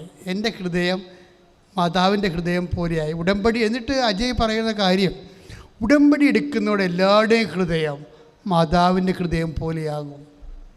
ഉടമ്പടി എടുക്കുന്ന എല്ലാവരുടെയും ഹൃദയം. എന്നിട്ട് പിന്നെ ഇതേ മനുഷ്യൻ പറയണത് ഉടമ്പടി ഒരു അഭിഷേകമാണ്. അത് വചനത്തിൽ പറഞ്ഞ പോലെ എന്താ പറയണത്? അത് പാദത്തോളമല്ല, മുട്ടോളമല്ല, അരയോളമല്ല. അത് നമ്മളെ വിഴുങ്ങിക്കളയും, മുക്കിക്കളയും എന്നൊക്കെ. അദ്ദേഹം ആവേശം കൊണ്ട്, എന്നിട്ട് വെറുതെ ആവേശമല്ല അദ്ദേഹം പറയണത്. എനിക്ക് പണ്ട് ബൈബിൾ വായിക്കുമ്പോഴൊക്കെ ഭയങ്കര പ്രശ്നമായിരുന്നു വായിക്കാൻ. ഇപ്പോഴാണെങ്കിൽ ഈ ബൈബിളിൽ നിന്ന് കണ്ണ് മാറ്റാൻ തോന്നുന്നില്ല. എന്താണ്? അനോയിൻറ്റിങ് ആണ്, അഭിഷേകമാണത്. ചെറുപ്പക്കാർക്കൊക്കെ ഇത്ര കാലത്ത് തന്നെ അഭിഷേകം കിട്ടുമ്പോഴേ അത് നമ്മളെ ഞെട്ടിപ്പിക്കേണ്ടതാണ്. ഈ കാലഘട്ടത്തിൽ ചെറുപ്പക്കാർ 10-32 വയസ്സുള്ള പാർട്ടിക്ക് അവർ അഭിഷേകത്തോടെ കാര്യങ്ങളെ പറഞ്ഞാൽ കേൾക്കുമ്പോഴേ നമുക്ക് എന്തൊരു പ്രത്യാശയാണ് ജീവിതത്തിലുള്ളത്. അതായത് ഈ ഓരോ വിഷയത്തിലും എനിക്ക് അദ്ദേഹത്തിൻ്റെ എക്സ്പ്രഷൻസാണ്. ഉടമ്പടി എടുക്കുമ്പോഴേ നമ്മുടെ ഹൃദയം മാതാവിൻ്റെ ഹൃദയം പോലെയാകുന്നു പറഞ്ഞപ്പോൾ ഞാൻ ഉദ്ദേശിച്ചത്, അയ്യോ ഇതാണ് ഡെസ്റ്റിനേഷനെന്ന് ഞാൻ ഉദ്ദേശിച്ചത്. എനിക്കറിയാമായിരുന്നു ഉടമ്പടി നമ്മൾ വിചാരിക്കുന്നതിനേക്കാൾ വലുതാണെന്ന് എനിക്കറിയാമായിരുന്നു. അതായത് അത് നിത്യതയെയും അതുപോലെ തന്നെ ദൈവത്തിൻ്റെ സാന്നിധ്യത്തെയും നമ്മളെ ഉടമ്പടിയുടെ ഇവിടെ പറയുന്ന സാക്ഷ്യങ്ങളെല്ലാം ഒരു ബിലോ 50% താഴെയുള്ള സാക്ഷ്യങ്ങളാണ്. കാര്യം എന്താ? നിനക്ക് ഇപ്പോൾ 10 വർഷമായിട്ട് മക്കളില്ല, മക്കളെ കിട്ടി. 50 വർഷമായിട്ട് ജീവിത പങ്കാളി കിട്ടില്ല, 50ാമത്തെ വർഷം കല്യാണം കഴിച്ചു എന്നൊക്കെ പറയണത് ശരിക്കും ബൈബിളിൻ്റെ കണ്ണിലൂടെ നോക്കുമ്പോൾ ഇതൊക്കെ ഒരു മൈനർ സാക്ഷ്യങ്ങളാണ്. എന്താ കാര്യം? ബൈബിൾ നോക്കണത് ദ പ്രസൻസ് ഓഫ് ഗോഡാണ്. ഏത് ലെവൽ വരെ ദൈവത്തിൻ്റെ സാന്നിധ്യം നീ അനുഭവിച്ചോ, ഏത് ലെവൽ വരെ രോഗത്തെയോ പരാജയത്തെയോ മാതാവിൻ്റെ ഹൃദയത്തോടെ നീ അതിനെ ജയിച്ചു. ദൈവം ഒരു സമയത്ത് ഒരു കാര്യം പറഞ്ഞു, വേറൊരു സമയത്ത് അതിന് ഘടകവിരുദ്ധമായിട്ട് വേറൊരു കാര്യം പറയുമോ? ഒരിക്കലുമില്ല. ഇപ്പോൾ എന്താ പറഞ്ഞതൊക്കെ? ഐസയ 43:2 എന്താ പറഞ്ഞത്? നീ അഗ്നിയിലൂടെ നടക്കും, പിന്നെന്താണ്? നീ പൊള്ളലേൽക്കുകയില്ല. കാരണം എന്താണ്? ഞാൻ നിൻ്റെ കൂടെ ഉണ്ടാകും. ആ വചനം വായിച്ചേ. സമുദ്രത്തിലൂടെ കടന്നു പോകുമ്പോൾ ഞാൻ നിന്നോട് കൂടെ ഉണ്ടായിരിക്കും. അടുത്ത വായിച്ചേ. നദികൾ കടക്കുമ്പോൾ അത് നിന്നെ മുക്കിക്കളയുകയില്ല. അഗ്നിയിലൂടെ നടന്നാലും നിനക്ക് പൊള്ളലേൽക്കുകയില്ല. കാരണം എന്താണ്? ഞാൻ നിൻ്റെ കൂടെ ഉണ്ടായിരിക്കും. അപ്പോൾ ഈ അഗ്നിയിലൂടെ പോവുകയാണെങ്കിൽ ശരി, കർത്താവ് കൂടെ ഉണ്ടാവും. ഇത് നിങ്ങളെപ്പോഴും മനസ്സിലാക്കണം. ക്യാൻസറാണ്, 4ാം സ്റ്റേജാണെന്ന് പറഞ്ഞിട്ട് കർത്താവ് കൂടെ ഇല്ലെന്ന് പറയരുത്. ജപ്തി നടപടി വരാൻ പോകുന്നു, വീടിൻ്റെ വാതിൽക്കൽ കൊണ്ട് ഒട്ടിച്ച് വന്നു, ഞങ്ങളുടെ പ്രാർത്ഥന കേട്ടില്ല, അഗ്നിയിലൂടെ പോവുകയാണ്, കർത്താവ് കൂടെ ഇല്ലെന്ന് പറയരുത്. കാര്യം കർത്താവ് ഇല്ലാത്തതല്ല പ്രശ്നം. കാര്യം അതൊരു നമുക്ക് തന്നിരിക്കുന്ന ഒരു വാഗ്ദാനമാണ്. നീ അഗ്നിയിലൂടെ പോകും, പക്ഷെ ഞാൻ നിൻ്റെ കൂടെ ഉണ്ടാകും. അതായത് ഞാൻ എപ്പോഴും ഓർക്കുകയെ, ഇവിടെ കർത്താവ് അഗ്നിയിലൂടെ, ഇപ്പം ഞാൻ തന്നെ കുറേ അഗ്നിയിലൂടെ പോയിട്ടുള്ള ആളാണ്. ആ സമയത്തൊക്കെ കർത്താവിൻ്റെ കൂടെയുണ്ട്. എനിക്കത് വചനത്തിലൂടെ ആയാലും പ്രാർത്ഥനയിലൂടെ ആയാലൊക്കെ പലപ്പോഴും മനസ്സിലാക്കിയിട്ടുണ്ട്.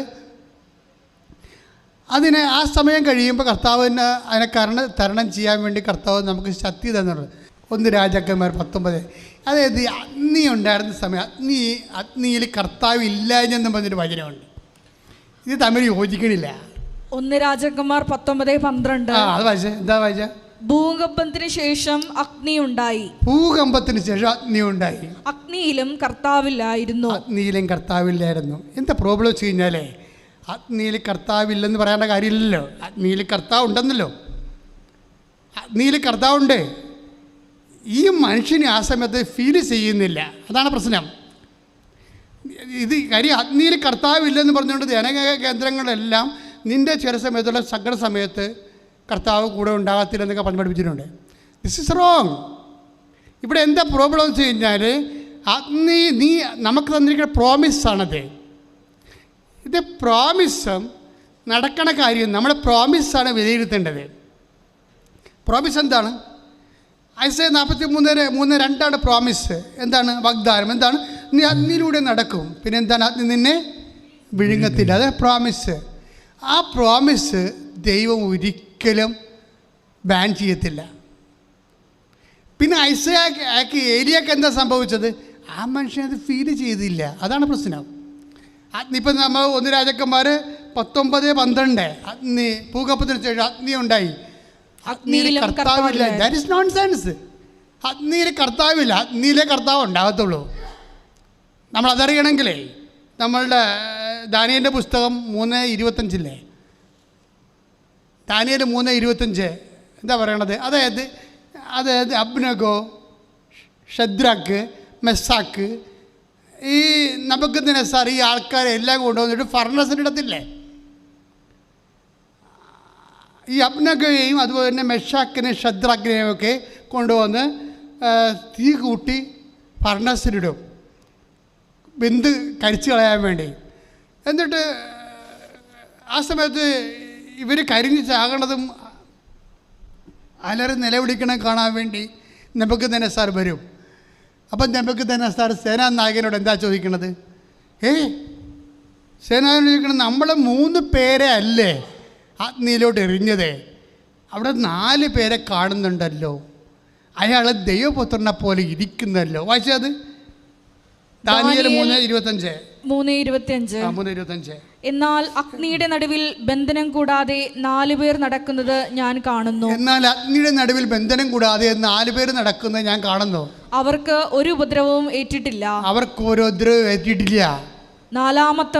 നാലാമത്തവൻ കാഴ്ചയിൽ ദേവകുമാരനെ പോലെ ഇരിക്കുന്നു.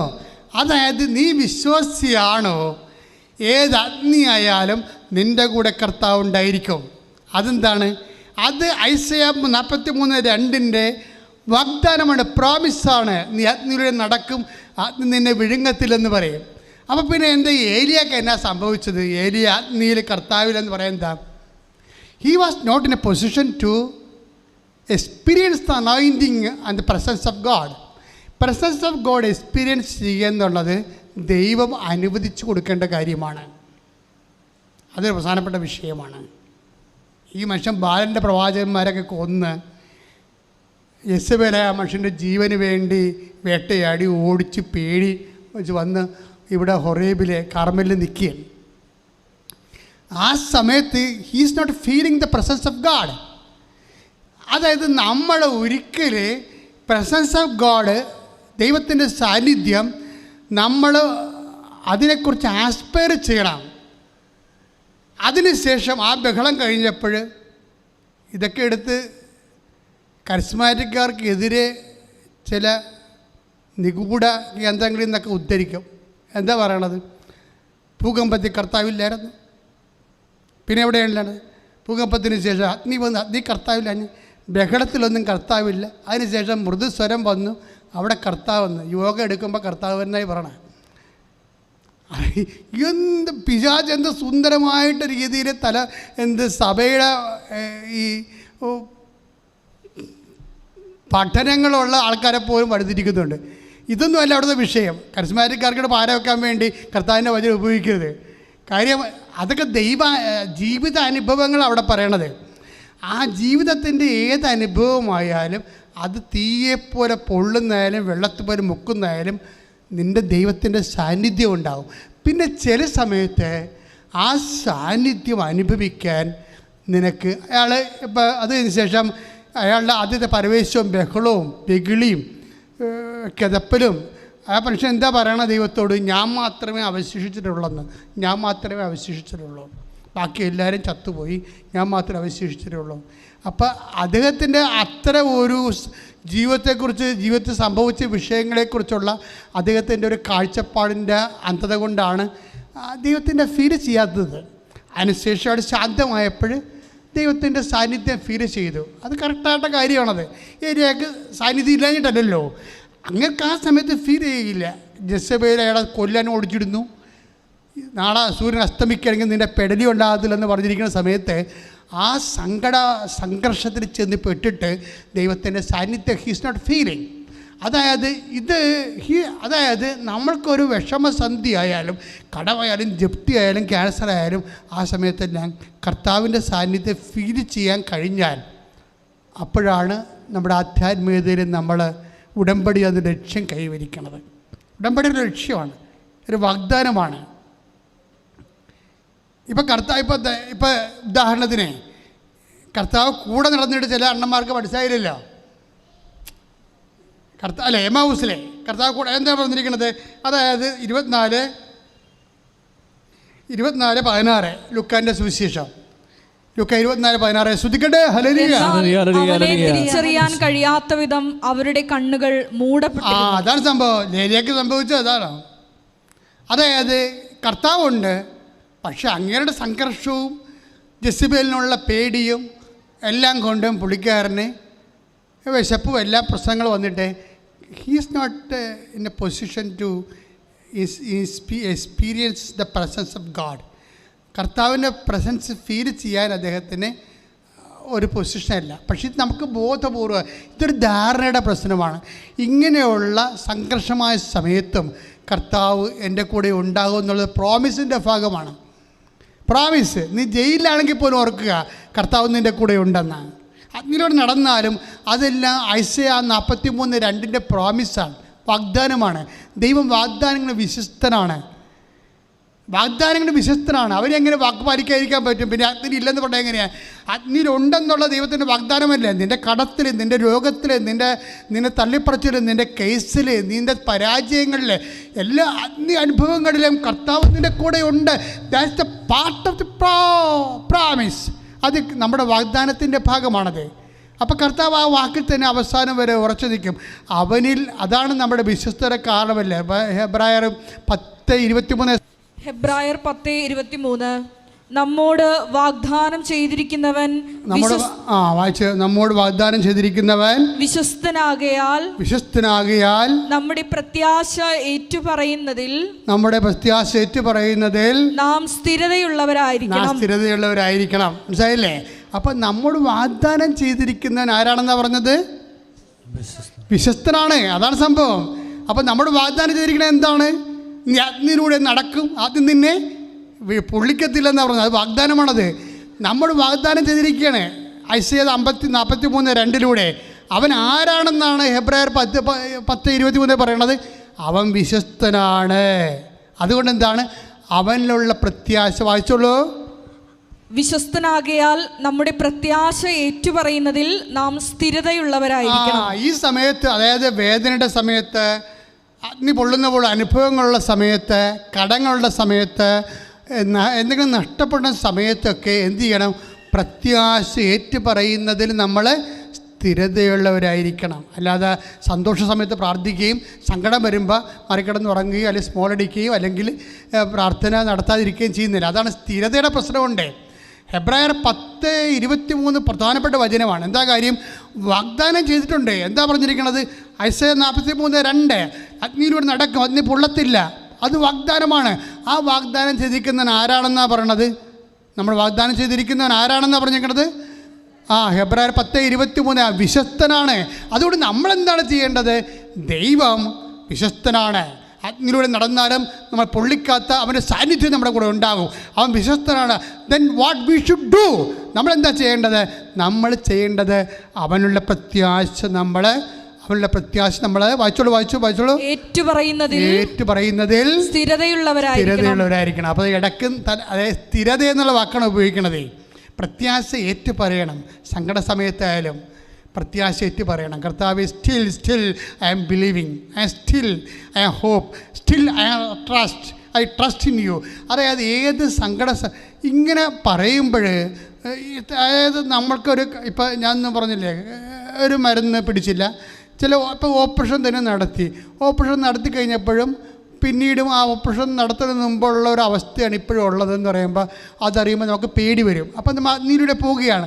പക്ഷേ വി ബിലീവ് ഇൻ ദ പ്രാമിസ്. വൈദ്യശാസ്ത്രത്തിൽ നടന്ന സംഭവത്തിലെല്ലാം വിശ്വസിക്കുന്നത്. കാര്യം അതിൻ്റെ അപ്പുറത്തൊരു ശാസ്ത്രമാണ്. എന്താ കാര്യം? അത് കർത്താവിൻ്റെ വചനത്തിലാണ്. കർത്താവെ, നീ പറഞ്ഞിട്ടുണ്ട് ഞാൻ അഗ്നിയിലൂടെ പോയാലും നിൻ്റെ സാന്നിധ്യം കൊണ്ട് എന്നെ പൊള്ളലേപ്പിക്കാൻ കൊണ്ടുപോകുന്നു. I trust in your hope.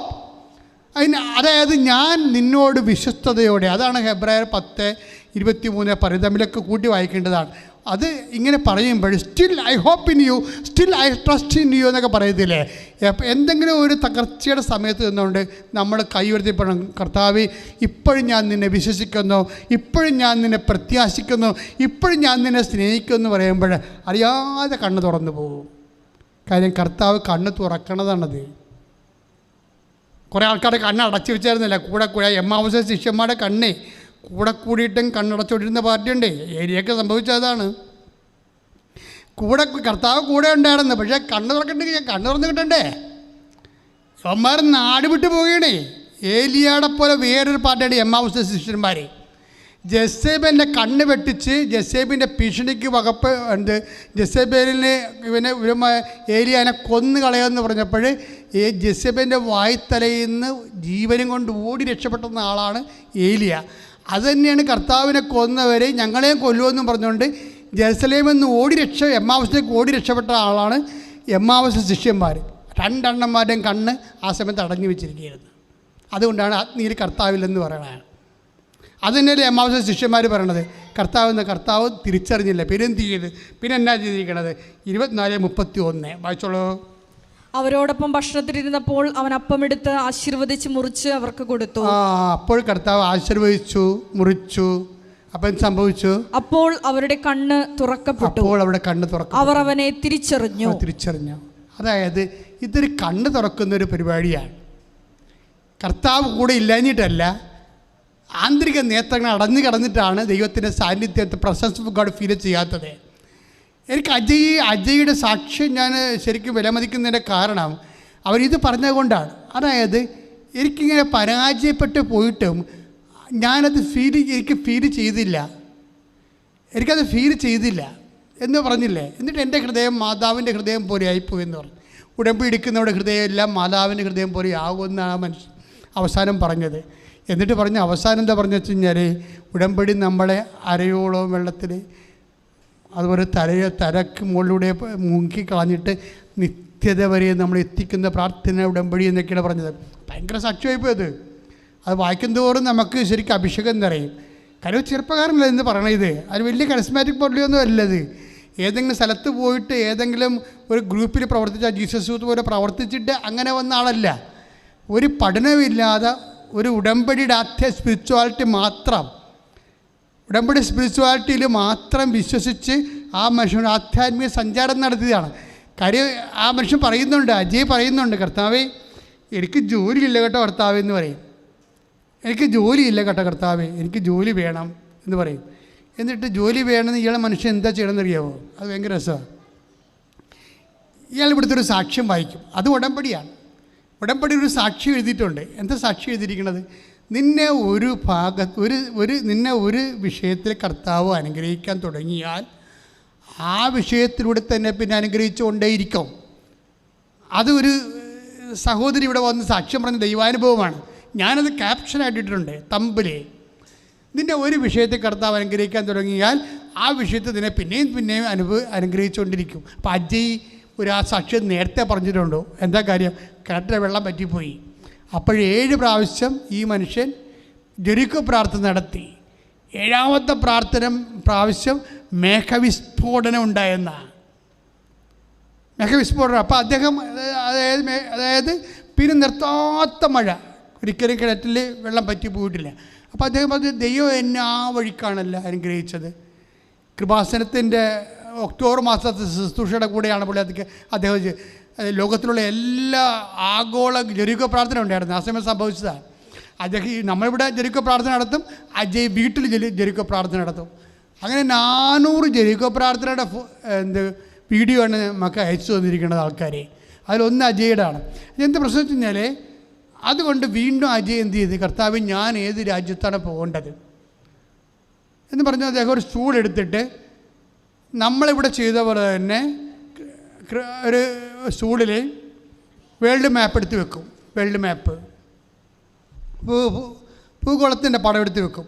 എന്നിട്ട് കൃപാസനം മാതാവിനെ ഇതിൻ്റെ ചുറ്റും കൊണ്ട് നടക്കും. ജർമ്മനിയെ സമർപ്പിച്ചുകൊണ്ട് കൃപാസനം മാതാവിനെ ഇതിൻ്റെ ചുറ്റും കൊണ്ട് നടന്ന് ജപമാല ചെല്ലും. ജപമാല ചൊല്ലി കഴിയുമ്പോൾ പെട്ടെന്ന് മാതാവ്, അതായത് ഓഫർ ലെറ്റർ 5.5 മാസം കൊണ്ട് കിട്ടുന്ന ഓഫർ ലെറ്റർ 13 ദിവസം കൊണ്ട് മാതാവ് കൊടുക്കും. 13 ദിവസം കൊണ്ട്. അതായത് ഇങ്ങനെ അതായത് അത് അദ്ദേഹം കണ്ടുപിടിച്ച ഒരു മാർഗങ്ങളാണിത്. എന്ന് വെച്ചാൽ ഹൃദയശുദ്ധിയുള്ളവരെ ദൈവത്തെ ദർശിക്കുമെന്ന് പറയുന്നില്ലേ, അത് അഭിഷേകത്തിൻ്റെ ഒരു വഴി. ഇപ്പം നീ നടക്കേണ്ട വഴി നിൻ്റെ മുഖത്ത് നോക്കി ഞാൻ ഉപദേശിക്കുമെന്ന് പറയുമ്പോൾ എല്ലാ വഴികളും, നമ്മൾ നടക്കേണ്ട വഴികൾ, നമ്മൾ എന്ത് ചെയ്യണം, എവിടെ പോകണം, എവിടെ താമസിക്കണം, എന്ത് ഭക്ഷിക്കണം, എല്ലാം കർത്താവിന് കൃത്യമായിട്ട് അറിയാമല്ലോ. അപ്പോൾ നിസ്സാര കാര്യങ്ങൾ പോലും കർത്താവിൽ വിശ്വാസത്തോടെ സ്നേഹത്തോടെ അർപ്പിച്ച് അതുപോലെ തന്നെ ചെയ്യുന്ന ആൾക്കാർക്ക് അതുപോലെ അനുഭവങ്ങൾ കിട്ടും. അതിൻ്റെ ഭാഗമായിട്ടാണ് അജയ്ക്ക് അഭിഷേകം കിട്ടിയിരിക്കുന്നത്. അതായത് അഭിഷേകം കിട്ടിക്കഴിയുമ്പോൾ ഒരു പരാജയം ഉണ്ടായപ്പോലും നമുക്ക് ആ പരാജയത്തിൻ്റെ പൊള്ളൽ നമ്മൾ അനുഭവിക്കാതെ പകരം ദൈവത്തിൻ്റെ സാന്നിധ്യം അനുഭവിക്കാനുള്ള സാധ്യത ഉടമ്പടിയിൽ കൂടുതലാണ്. ആ ഉടമ്പടിയുടെ റേഞ്ചിൽ ഒരു കാര്യമാണത്. ചിലർ വിചാരിക്കും ആലപ്പുഴ വന്ന് അപേക്ഷക്കത്ത് എഴുതിയിടുമ്പോൾ തന്നെ ഏതാണ്ട് റെഡിമെയ്ഡ് പോലെ കുറേ അനുഭവങ്ങൾ കിട്ടുമല്ലോ എന്ന് പറയും. പക്ഷേ അതെല്ലാം സാധാരണ ഒരു ABCD ക്രിസ്ത്യാനി പറയുന്ന കാര്യങ്ങളാണ്. ഉടമ്പടി അതുക്കും എത്രയോ മേലാണ് അതിൻ്റെ വലുത്. നിത്യത വരെ ഉറപ്പുവരുത്തണ അത്രയും കൃത്യമായ ദൈവശാസ്ത്ര ഭദ്രതയുള്ള ദൈവത്തിൻ്റെ ഈ കാലത്തെ ദാനമാണ് മരിയൻ ഉടമ്പടി എന്ന് പറയണത്. ഉടമ്പടി എടുത്തവർ അതിൽ ജീവിക്കുകയും അതിനെ ശരണമായി അതിൽ വളരുകയും ചെയ്യാൻ ദൈവം നിങ്ങളെ അനുഗ്രഹിക്കട്ടെ. പിതാവിൻ്റെയും പുത്രൻ്റെയും പരിശുദ്ധാത്മാവിൻ്റെയും നാമത്തിൽ ആമേൻ. സ്തുതികട്ടെ ഹല്ലേലൂയ ഹല്ലേലൂയ ഹല്ലേലൂയ ഹല്ലേലൂയ മഹത്വം ആരാധന hallelujah hallelujah hallelujah hallelujah hallelujah യേശുവേ നന്ദി, യേശുവേ ആരാധന, ഹല്ലേലൂയ ഹല്ലേലൂയ. വലിയ വചന വെളിപാടുകൾക്ക് നന്ദി പറയുന്നു. Hallelujah, hallelujah. യേശുവേ നന്ദി, യേശുവേ ആരാധന. Hallelujah, hallelujah. മഹത്വം, മഹത്വം, ആരാധന, ആരാധന. ഹല്ലേലൂയ. ഇവിടെ രോഗസൗഖ്യ പ്രാർത്ഥന സമയമാണ്. രോഗാതുരായിട്ടുള്ള എല്ലാ വ്യക്തികളും കൃപാസ ഉടമ്പടി ആരാധനയിലെ കോണ്ടിനെൻ്റൽ ബേസായിട്ട് എല്ലാ കാലത്തെയും ഈ ആരാധന ഏത് സമയത്ത് ഏത് രാജ്യത്ത് വെച്ച് കൂടിയാലും കർത്താവ് അവരെ സഹായിക്കുന്നുണ്ട്, കർത്താവ് അവരെ സുഖപ്പെടുത്തുന്നുണ്ട്. ഇതൊരു നിത്യവും കൃപാസന ആൾക്കാരെ വന്ന് പറയുന്ന ആൾക്കാരുടെ അനുഭവ സാക്ഷ്യമാണ്. അതുകൊണ്ട് ദയവായി മാതാവ് ജീവനോടെ പ്രത്യക്ഷപ്പെട്ട സ്ഥലത്ത് ഈശോ ജീവനോട് എഴുന്നള്ളിയിരിക്കുമ്പോൾ നിങ്ങൾ ഈ നിമിഷം സ്വർഗത്തിൻ്റെ ഏറ്റവും വലിയ സൗഖ്യദായകനായ ഡോക്ടറെ നിങ്ങളുടെ വീട്ടിലേക്ക് വന്നിട്ട് നിങ്ങളുടെ ശരീരത്തെ സമർപ്പിച്ചത് സ്പർശിച്ച് സൗഖ്യപ്പെടുന്ന സമയമാണെന്നുള്ള ഒരു ബോധം നമുക്കുണ്ടാകണം. ശ്വാസകോശ രോഗികളെ നെഞ്ചത്ത് കൈവച്ച് പ്രാർത്ഥിക്കേണ്ടതാണ് ഈ സമയത്ത്. കരളിലും ശ്വാസകോശങ്ങളിലുമൊക്കെ കരളി എൻലാർജ് ചെയ്യുന്നവരെ, മഹോദര രോഗികൾ, ശ്വാസം മുട്ടിൻ്റെ അസുഖമുള്ളവരെ,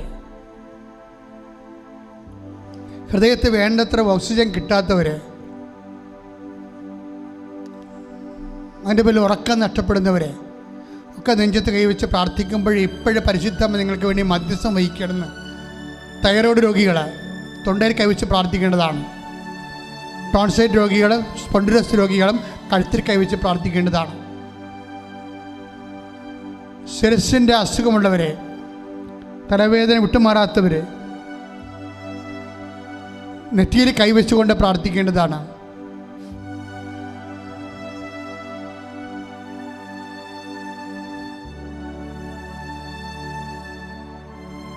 ഉദര രോഗികൾ ഉദരത്തെ കൈവച്ച് പ്രാർത്ഥിക്കണം. പാങ്ക്രിയാസ് രോഗികൾ നടുവിൽ നെഞ്ചും കൂടിൻ്റെ അവിടെ കൈവച്ച് പ്രാർത്ഥിക്കേണ്ടത്, താഴെ കൈവച്ച് പ്രാർത്ഥിക്കേണ്ടതാണ്. ഗർഭാശയത്തിൽ സിസ്റ്റുള്ളവരെ, മക്കളില്ലാത്തവരൊക്കെ അടിവയറ്റ് കൈവച്ച് പ്രാർത്ഥിക്കേണ്ടതാണ്. എവിടെയെല്ലാം രോഗമുണ്ടോ അവിടെയെല്ലാം കൈവച്ച് പ്രാർത്ഥിക്കുക.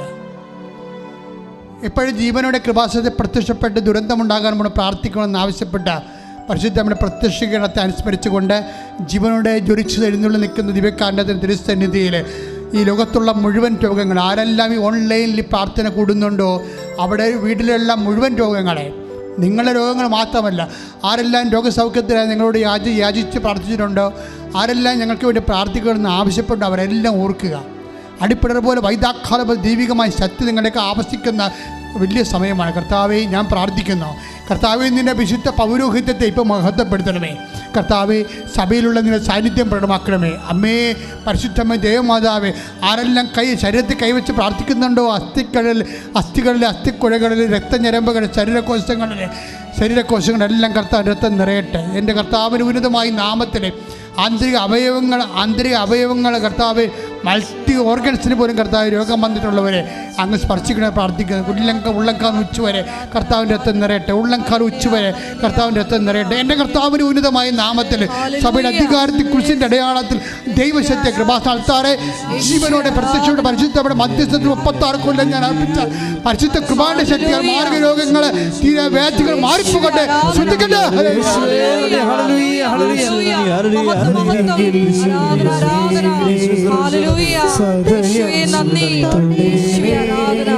സുഖമായിടും എൻ്റെ ഉള്ളം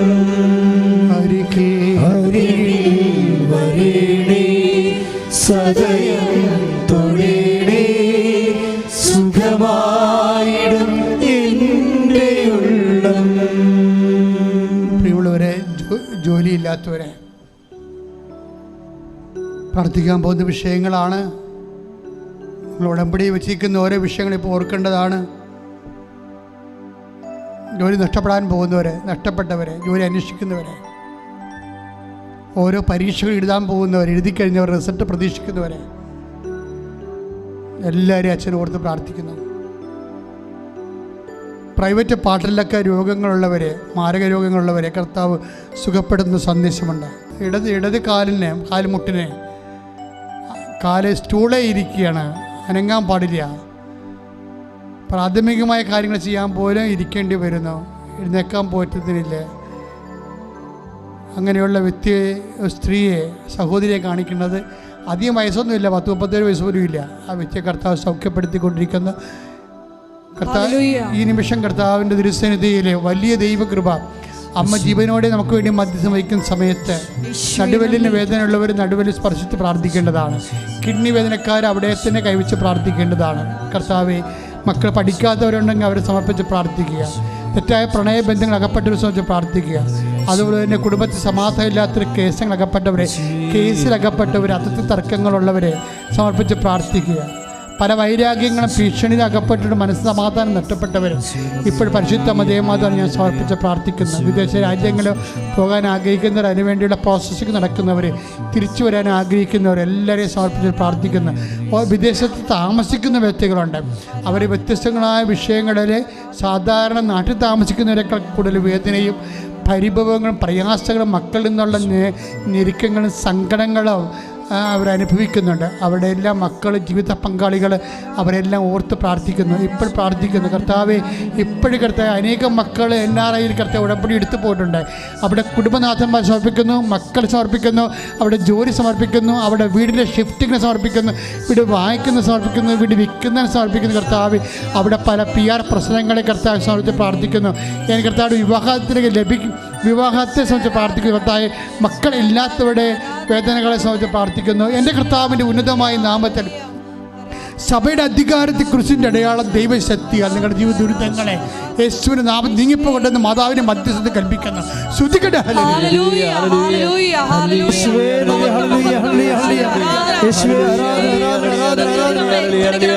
ഞങ്ങളെല്ലാവരെയും ഹൃദയം ഉരുകും നേരം ഇനിയും മെഴുതിരി പോലെ ഹൃദയം ഉരുകും നേരം അരികിൽ വരേണേ സദയം തൊടേണേ സുഖമായിടും എൻ്റെ ഉള്ളം അരികിൽ വരേണേ സദയം തൊടേണേ സുഖമായിടും എൻ്റെ ഉള്ളം. എൻ്റെ സഹോദരങ്ങളെ, കൃപാസനത്തിലെ 30 കൊല്ലത്തെ മധ്യസ്ഥ പ്രാർത്ഥനയോ കോടിക്കണക്കിന് മനുഷ്യരുടെ ജപമാല പ്രാർത്ഥനയുമാണ് കൃപാസനത്തിൻ്റെ ആസ്തിയും അടിത്തറയും എന്ന് പറയുന്നത്. അതിൻ്റെ അടിസ്ഥാനത്തിലാണ് നിങ്ങൾക്ക് വേണ്ടി പ്രാർത്ഥിക്കുന്നത്. പിന്നെ കൃപാസന ആൾക്കാരെ ജീവനോടെ പ്രത്യക്ഷപ്പെട്ട് ദുരന്തമുണ്ടാകാൻ പോകുന്ന പ്രാർത്ഥിക്കണമെന്ന് ആരാധനമറ്റേ പറഞ്ഞ ദൈവ ആവശ്യത്തിൻ്റെ അടിസ്ഥാനത്തിലാണ് നിങ്ങൾ ഈ അൾത്താറയിൽ നിങ്ങൾക്ക് വേണ്ടി പ്രാർത്ഥിക്കുന്നത്. അതുകൊണ്ടാണ് ഇത്രയും സാക്ഷ്യങ്ങളും ലോകോത്തരമായ പുതിയ പ്രാർത്ഥനകളെല്ലാം ദൈവം വെളിപ്പെടുത്തിയത് അതിൻ്റെ അടിസ്ഥാനത്തിലാണ്. അതുകൊണ്ട് തന്നെ നിങ്ങളുടെ ആരാധന മുട്ടേ നിന്ന് കൈകൾ കൂപ്പിക്കൊണ്ടാണ് കൂരേണ്ടത്. എന്തുമാത്രം വിശ്വസിക്കുന്നു, എന്തുമാത്രം സമർപ്പിക്കുന്നു, എന്തുമാത്രം ആശ്രയിക്കുന്നുവോ അതിന് ആനുപാതികമായിട്ടായിരിക്കും നിങ്ങൾക്ക് അനുഭവങ്ങൾ ഉണ്ടാകണം. കർത്താവെ, എന്നെ കൂടി സാക്ഷിയാക്കണമെന്ന് പ്രാർത്ഥിക്കണം. എൻ്റെ കുടുംബത്തെ കൂടി കർത്താവ് നീ സാക്ഷിയാക്കണമെന്ന് പ്രാർത്ഥിക്കണം. കർത്താവ്, പലതരത്തിലുള്ള അതായത് കമ്പോളങ്ങൾ നടത്തുന്നവരെ, വ്യാപാര വ്യവസായങ്ങൾ നടത്തുന്നവരെ, കമ്പനി പൊളിഞ്ഞു പോകുന്നവരെ, പൂട്ടിപ്പോകാൻ പോകുന്നവരെ, അങ്ങനെ വ്യത്യസ്തങ്ങളായ സങ്കടങ്ങൾ അനുഭവിക്കുന്നവരെല്ലാം ഇപ്പോഴും ആരാധനയും ഞങ്ങൾ സമർപ്പിച്ചു കൊണ്ടിരിക്കുകയാണ്. മാതാവ് ആ വിഷയം ഏറ്റെടുത്ത് ഈശോ കൊടുക്കുന്ന വലിയ സ്വർഗീയ നിമിഷങ്ങളാണ്. എല്ലാ വിഷയങ്ങളും നിൻ്റെ ആഗ്രഹങ്ങൾ, നിൻ്റെക്ക് ഒരു എറ്റും പിടിയും കിട്ടാത്ത എന്ത് ചെയ്യണമെന്ന് അറിയാൻ പറ്റാത്ത കുഴങ്ങുന്ന അവസ്ഥയാണെങ്കിൽ ആ കുഴങ്ങുന്ന മാനസിക അവസ്ഥ, എന്ത് ചെയ്യണമെന്ന് അറിയാൻ പറ്റാത്ത അവസ്ഥ, എവിടെ തുടങ്ങണം, എങ്ങോട്ട് പോകണം എന്ന് തിരിയാൻ പറ്റാത്തൊരവസ്ഥ ഉണ്ടെങ്കിൽ, കർത്താവ് എനിക്കൊരു പിടിയും കിട്ടില്ല, ഞാൻ എന്താണ് ചെയ്യേണ്ടതെന്ന് ചോദിച്ചുകൊണ്ട് അവസ്ഥ വിശദീകരിച്ചുകൊണ്ട് ആരാധനയിൽ പങ്കെടുക്കണം. ശ്രദ്ധിക്കട്ടെ, ശ്രദ്ധിക്കട്ടെ, ശ്രദ്ധിക്കട്ടെ.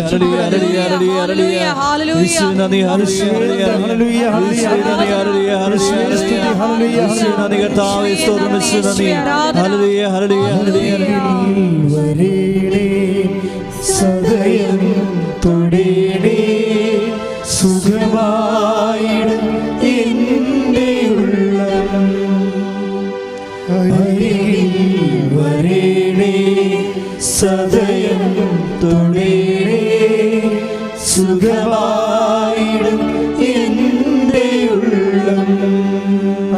പരമദിവ്യകാരുണ്യത്തിന് എന്നേരവും ആരാധനയും സ്തുതിയും പുകഴ്ചയും ഉണ്ടായിരിക്കട്ടെ.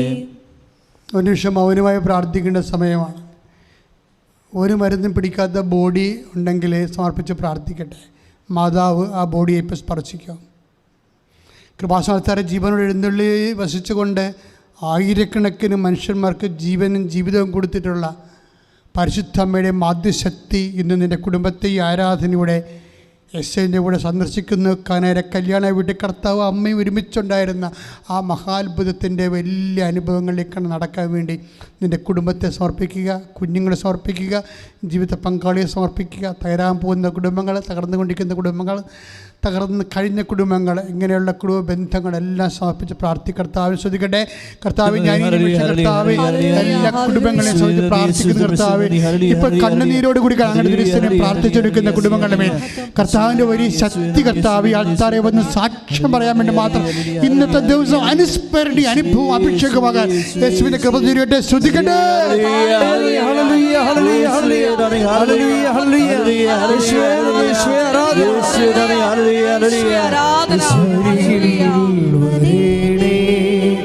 സദയം തൊടേണേ സുഖമായിടും എന്റെയുള്ളം അരികിൽ വരേണേ സദയം തൊടേണേ സുഖമായിടും എന്റെയുള്ളം. Praise the Lord. Praise the Lord. സമാപന ആശീർവാദം സ്വീകരിക്കാം. ഉടമ്പടിയിൽ സമർപ്പിച്ച എല്ലാ വിഷയങ്ങളും ഒരിക്കൽ കൂടി പരിശുദ്ധ അമ്മയുടെ മധ്യസ്ഥയിൽ ദിവ്യകാരുണ്യനാഥൻ്റെ മുമ്പിൽ സമർപ്പിക്കാം. ഈശോയെ, എൻ്റെ കുടുംബത്തെ നീ ഏറ്റെടുക്കണമേ എന്ന് പ്രാർത്ഥിക്കുന്നു. ഞങ്ങളെല്ലാവരെയും കൃപാസനത്തിൽ നടന്ന അമ്മയുടെ പ്രത്യക്ഷീകരണത്തിൻ്റെ സാക്ഷികളായി ഉയർത്തണമേ എന്ന് പ്രാർത്ഥിച്ചുകൊണ്ട് ഉടമ്പടി നിബന്ധനകൾ വിശ്വസ്തതാപൂർവ്വം പാലിക്കാനുള്ള കൃപയ്ക്ക് വേണ്ടി പ്രാർത്ഥിച്ചുകൊണ്ട് ദിവ്യകാരുണ്യനാഥന്റെ ആശീർവാദം നമുക്ക് സ്വീകരിക്കാം. ശിരസ് നമിച്ച് ഹല്ലേലൂയ ഹല്ലേലൂയ മഹത്വം മഹത്വം ആരാധന ആരാധന ഹല്ലേലൂയ ഹല്ലേലൂയ ഹല്ലേലൂയ. ധ്യാനം എല്ലാ ഭൂഖണ്ഡങ്ങളിൽ നിന്ന് പ്രാർത്ഥിക്കുന്നു. എല്ലാവരെയും നീ അനുഗ്രഹിക്കണമേ എന്ന് പ്രാർത്ഥിക്കുന്നു. കൃപയാൽ അഭിഷേകം ചെയ്യണമേ എന്ന് പ്രാർത്ഥിക്കുന്നു. ഷക്കീന ടെലിവിഷനിലൂടെ ഈ ശുശ്രൂഷയിൽ പങ്കെടുത്ത് പ്രാർത്ഥിക്കുന്ന മക്കളെ പ്രത്യേകമായി അനുഗ്രഹിക്കണമേ എന്ന് പ്രാർത്ഥിക്കുന്നു. എല്ലാവരെയും ഈശോയെ നിന്റെ സാക്ഷികളായി ഉയർത്തണമേ എന്ന് പ്രാർത്ഥിക്കുന്നു. അമ്മയുടെ പ്രത്യക്ഷീകരണത്തിന്റെ സാക്ഷികളായി ഉയർത്തണമേ. ഹല്ലേലൂയ മഹത്വം മഹത്വം ആരാധന ഹല്ലേലൂയ ഹല്ലേലൂയ ഹല്ലേലൂയ ഹല്ലേലൂയ യേശുവേ മഹത്വം മഹത്വം മഹത്വം യേശുവേ ആരാധന ഹല്ലേലൂയ യേശുവേ മഹത്വം ആരാധന ആരാധന ഹല്ലേലൂയ ഹല്ലേലൂയ ഹല്ലേലൂയ. പരിശുദ്ധ പരമമാ ദിവ്യകാരുണ്യമേ എന്നുമെന്നും അങ്ങേയ്ക്കാരാധന. പരിശുദ്ധ പരമമാ ദിവ്യകാരുണ്യമേ എന്നുമെന്നും അങ്ങേയ്ക്കാരാധന. പരിശുദ്ധ പരമമാ ദിവ്യകാരുണ്യമേ എന്നുമെന്നും അങ്ങേയ്ക്കാരാധന.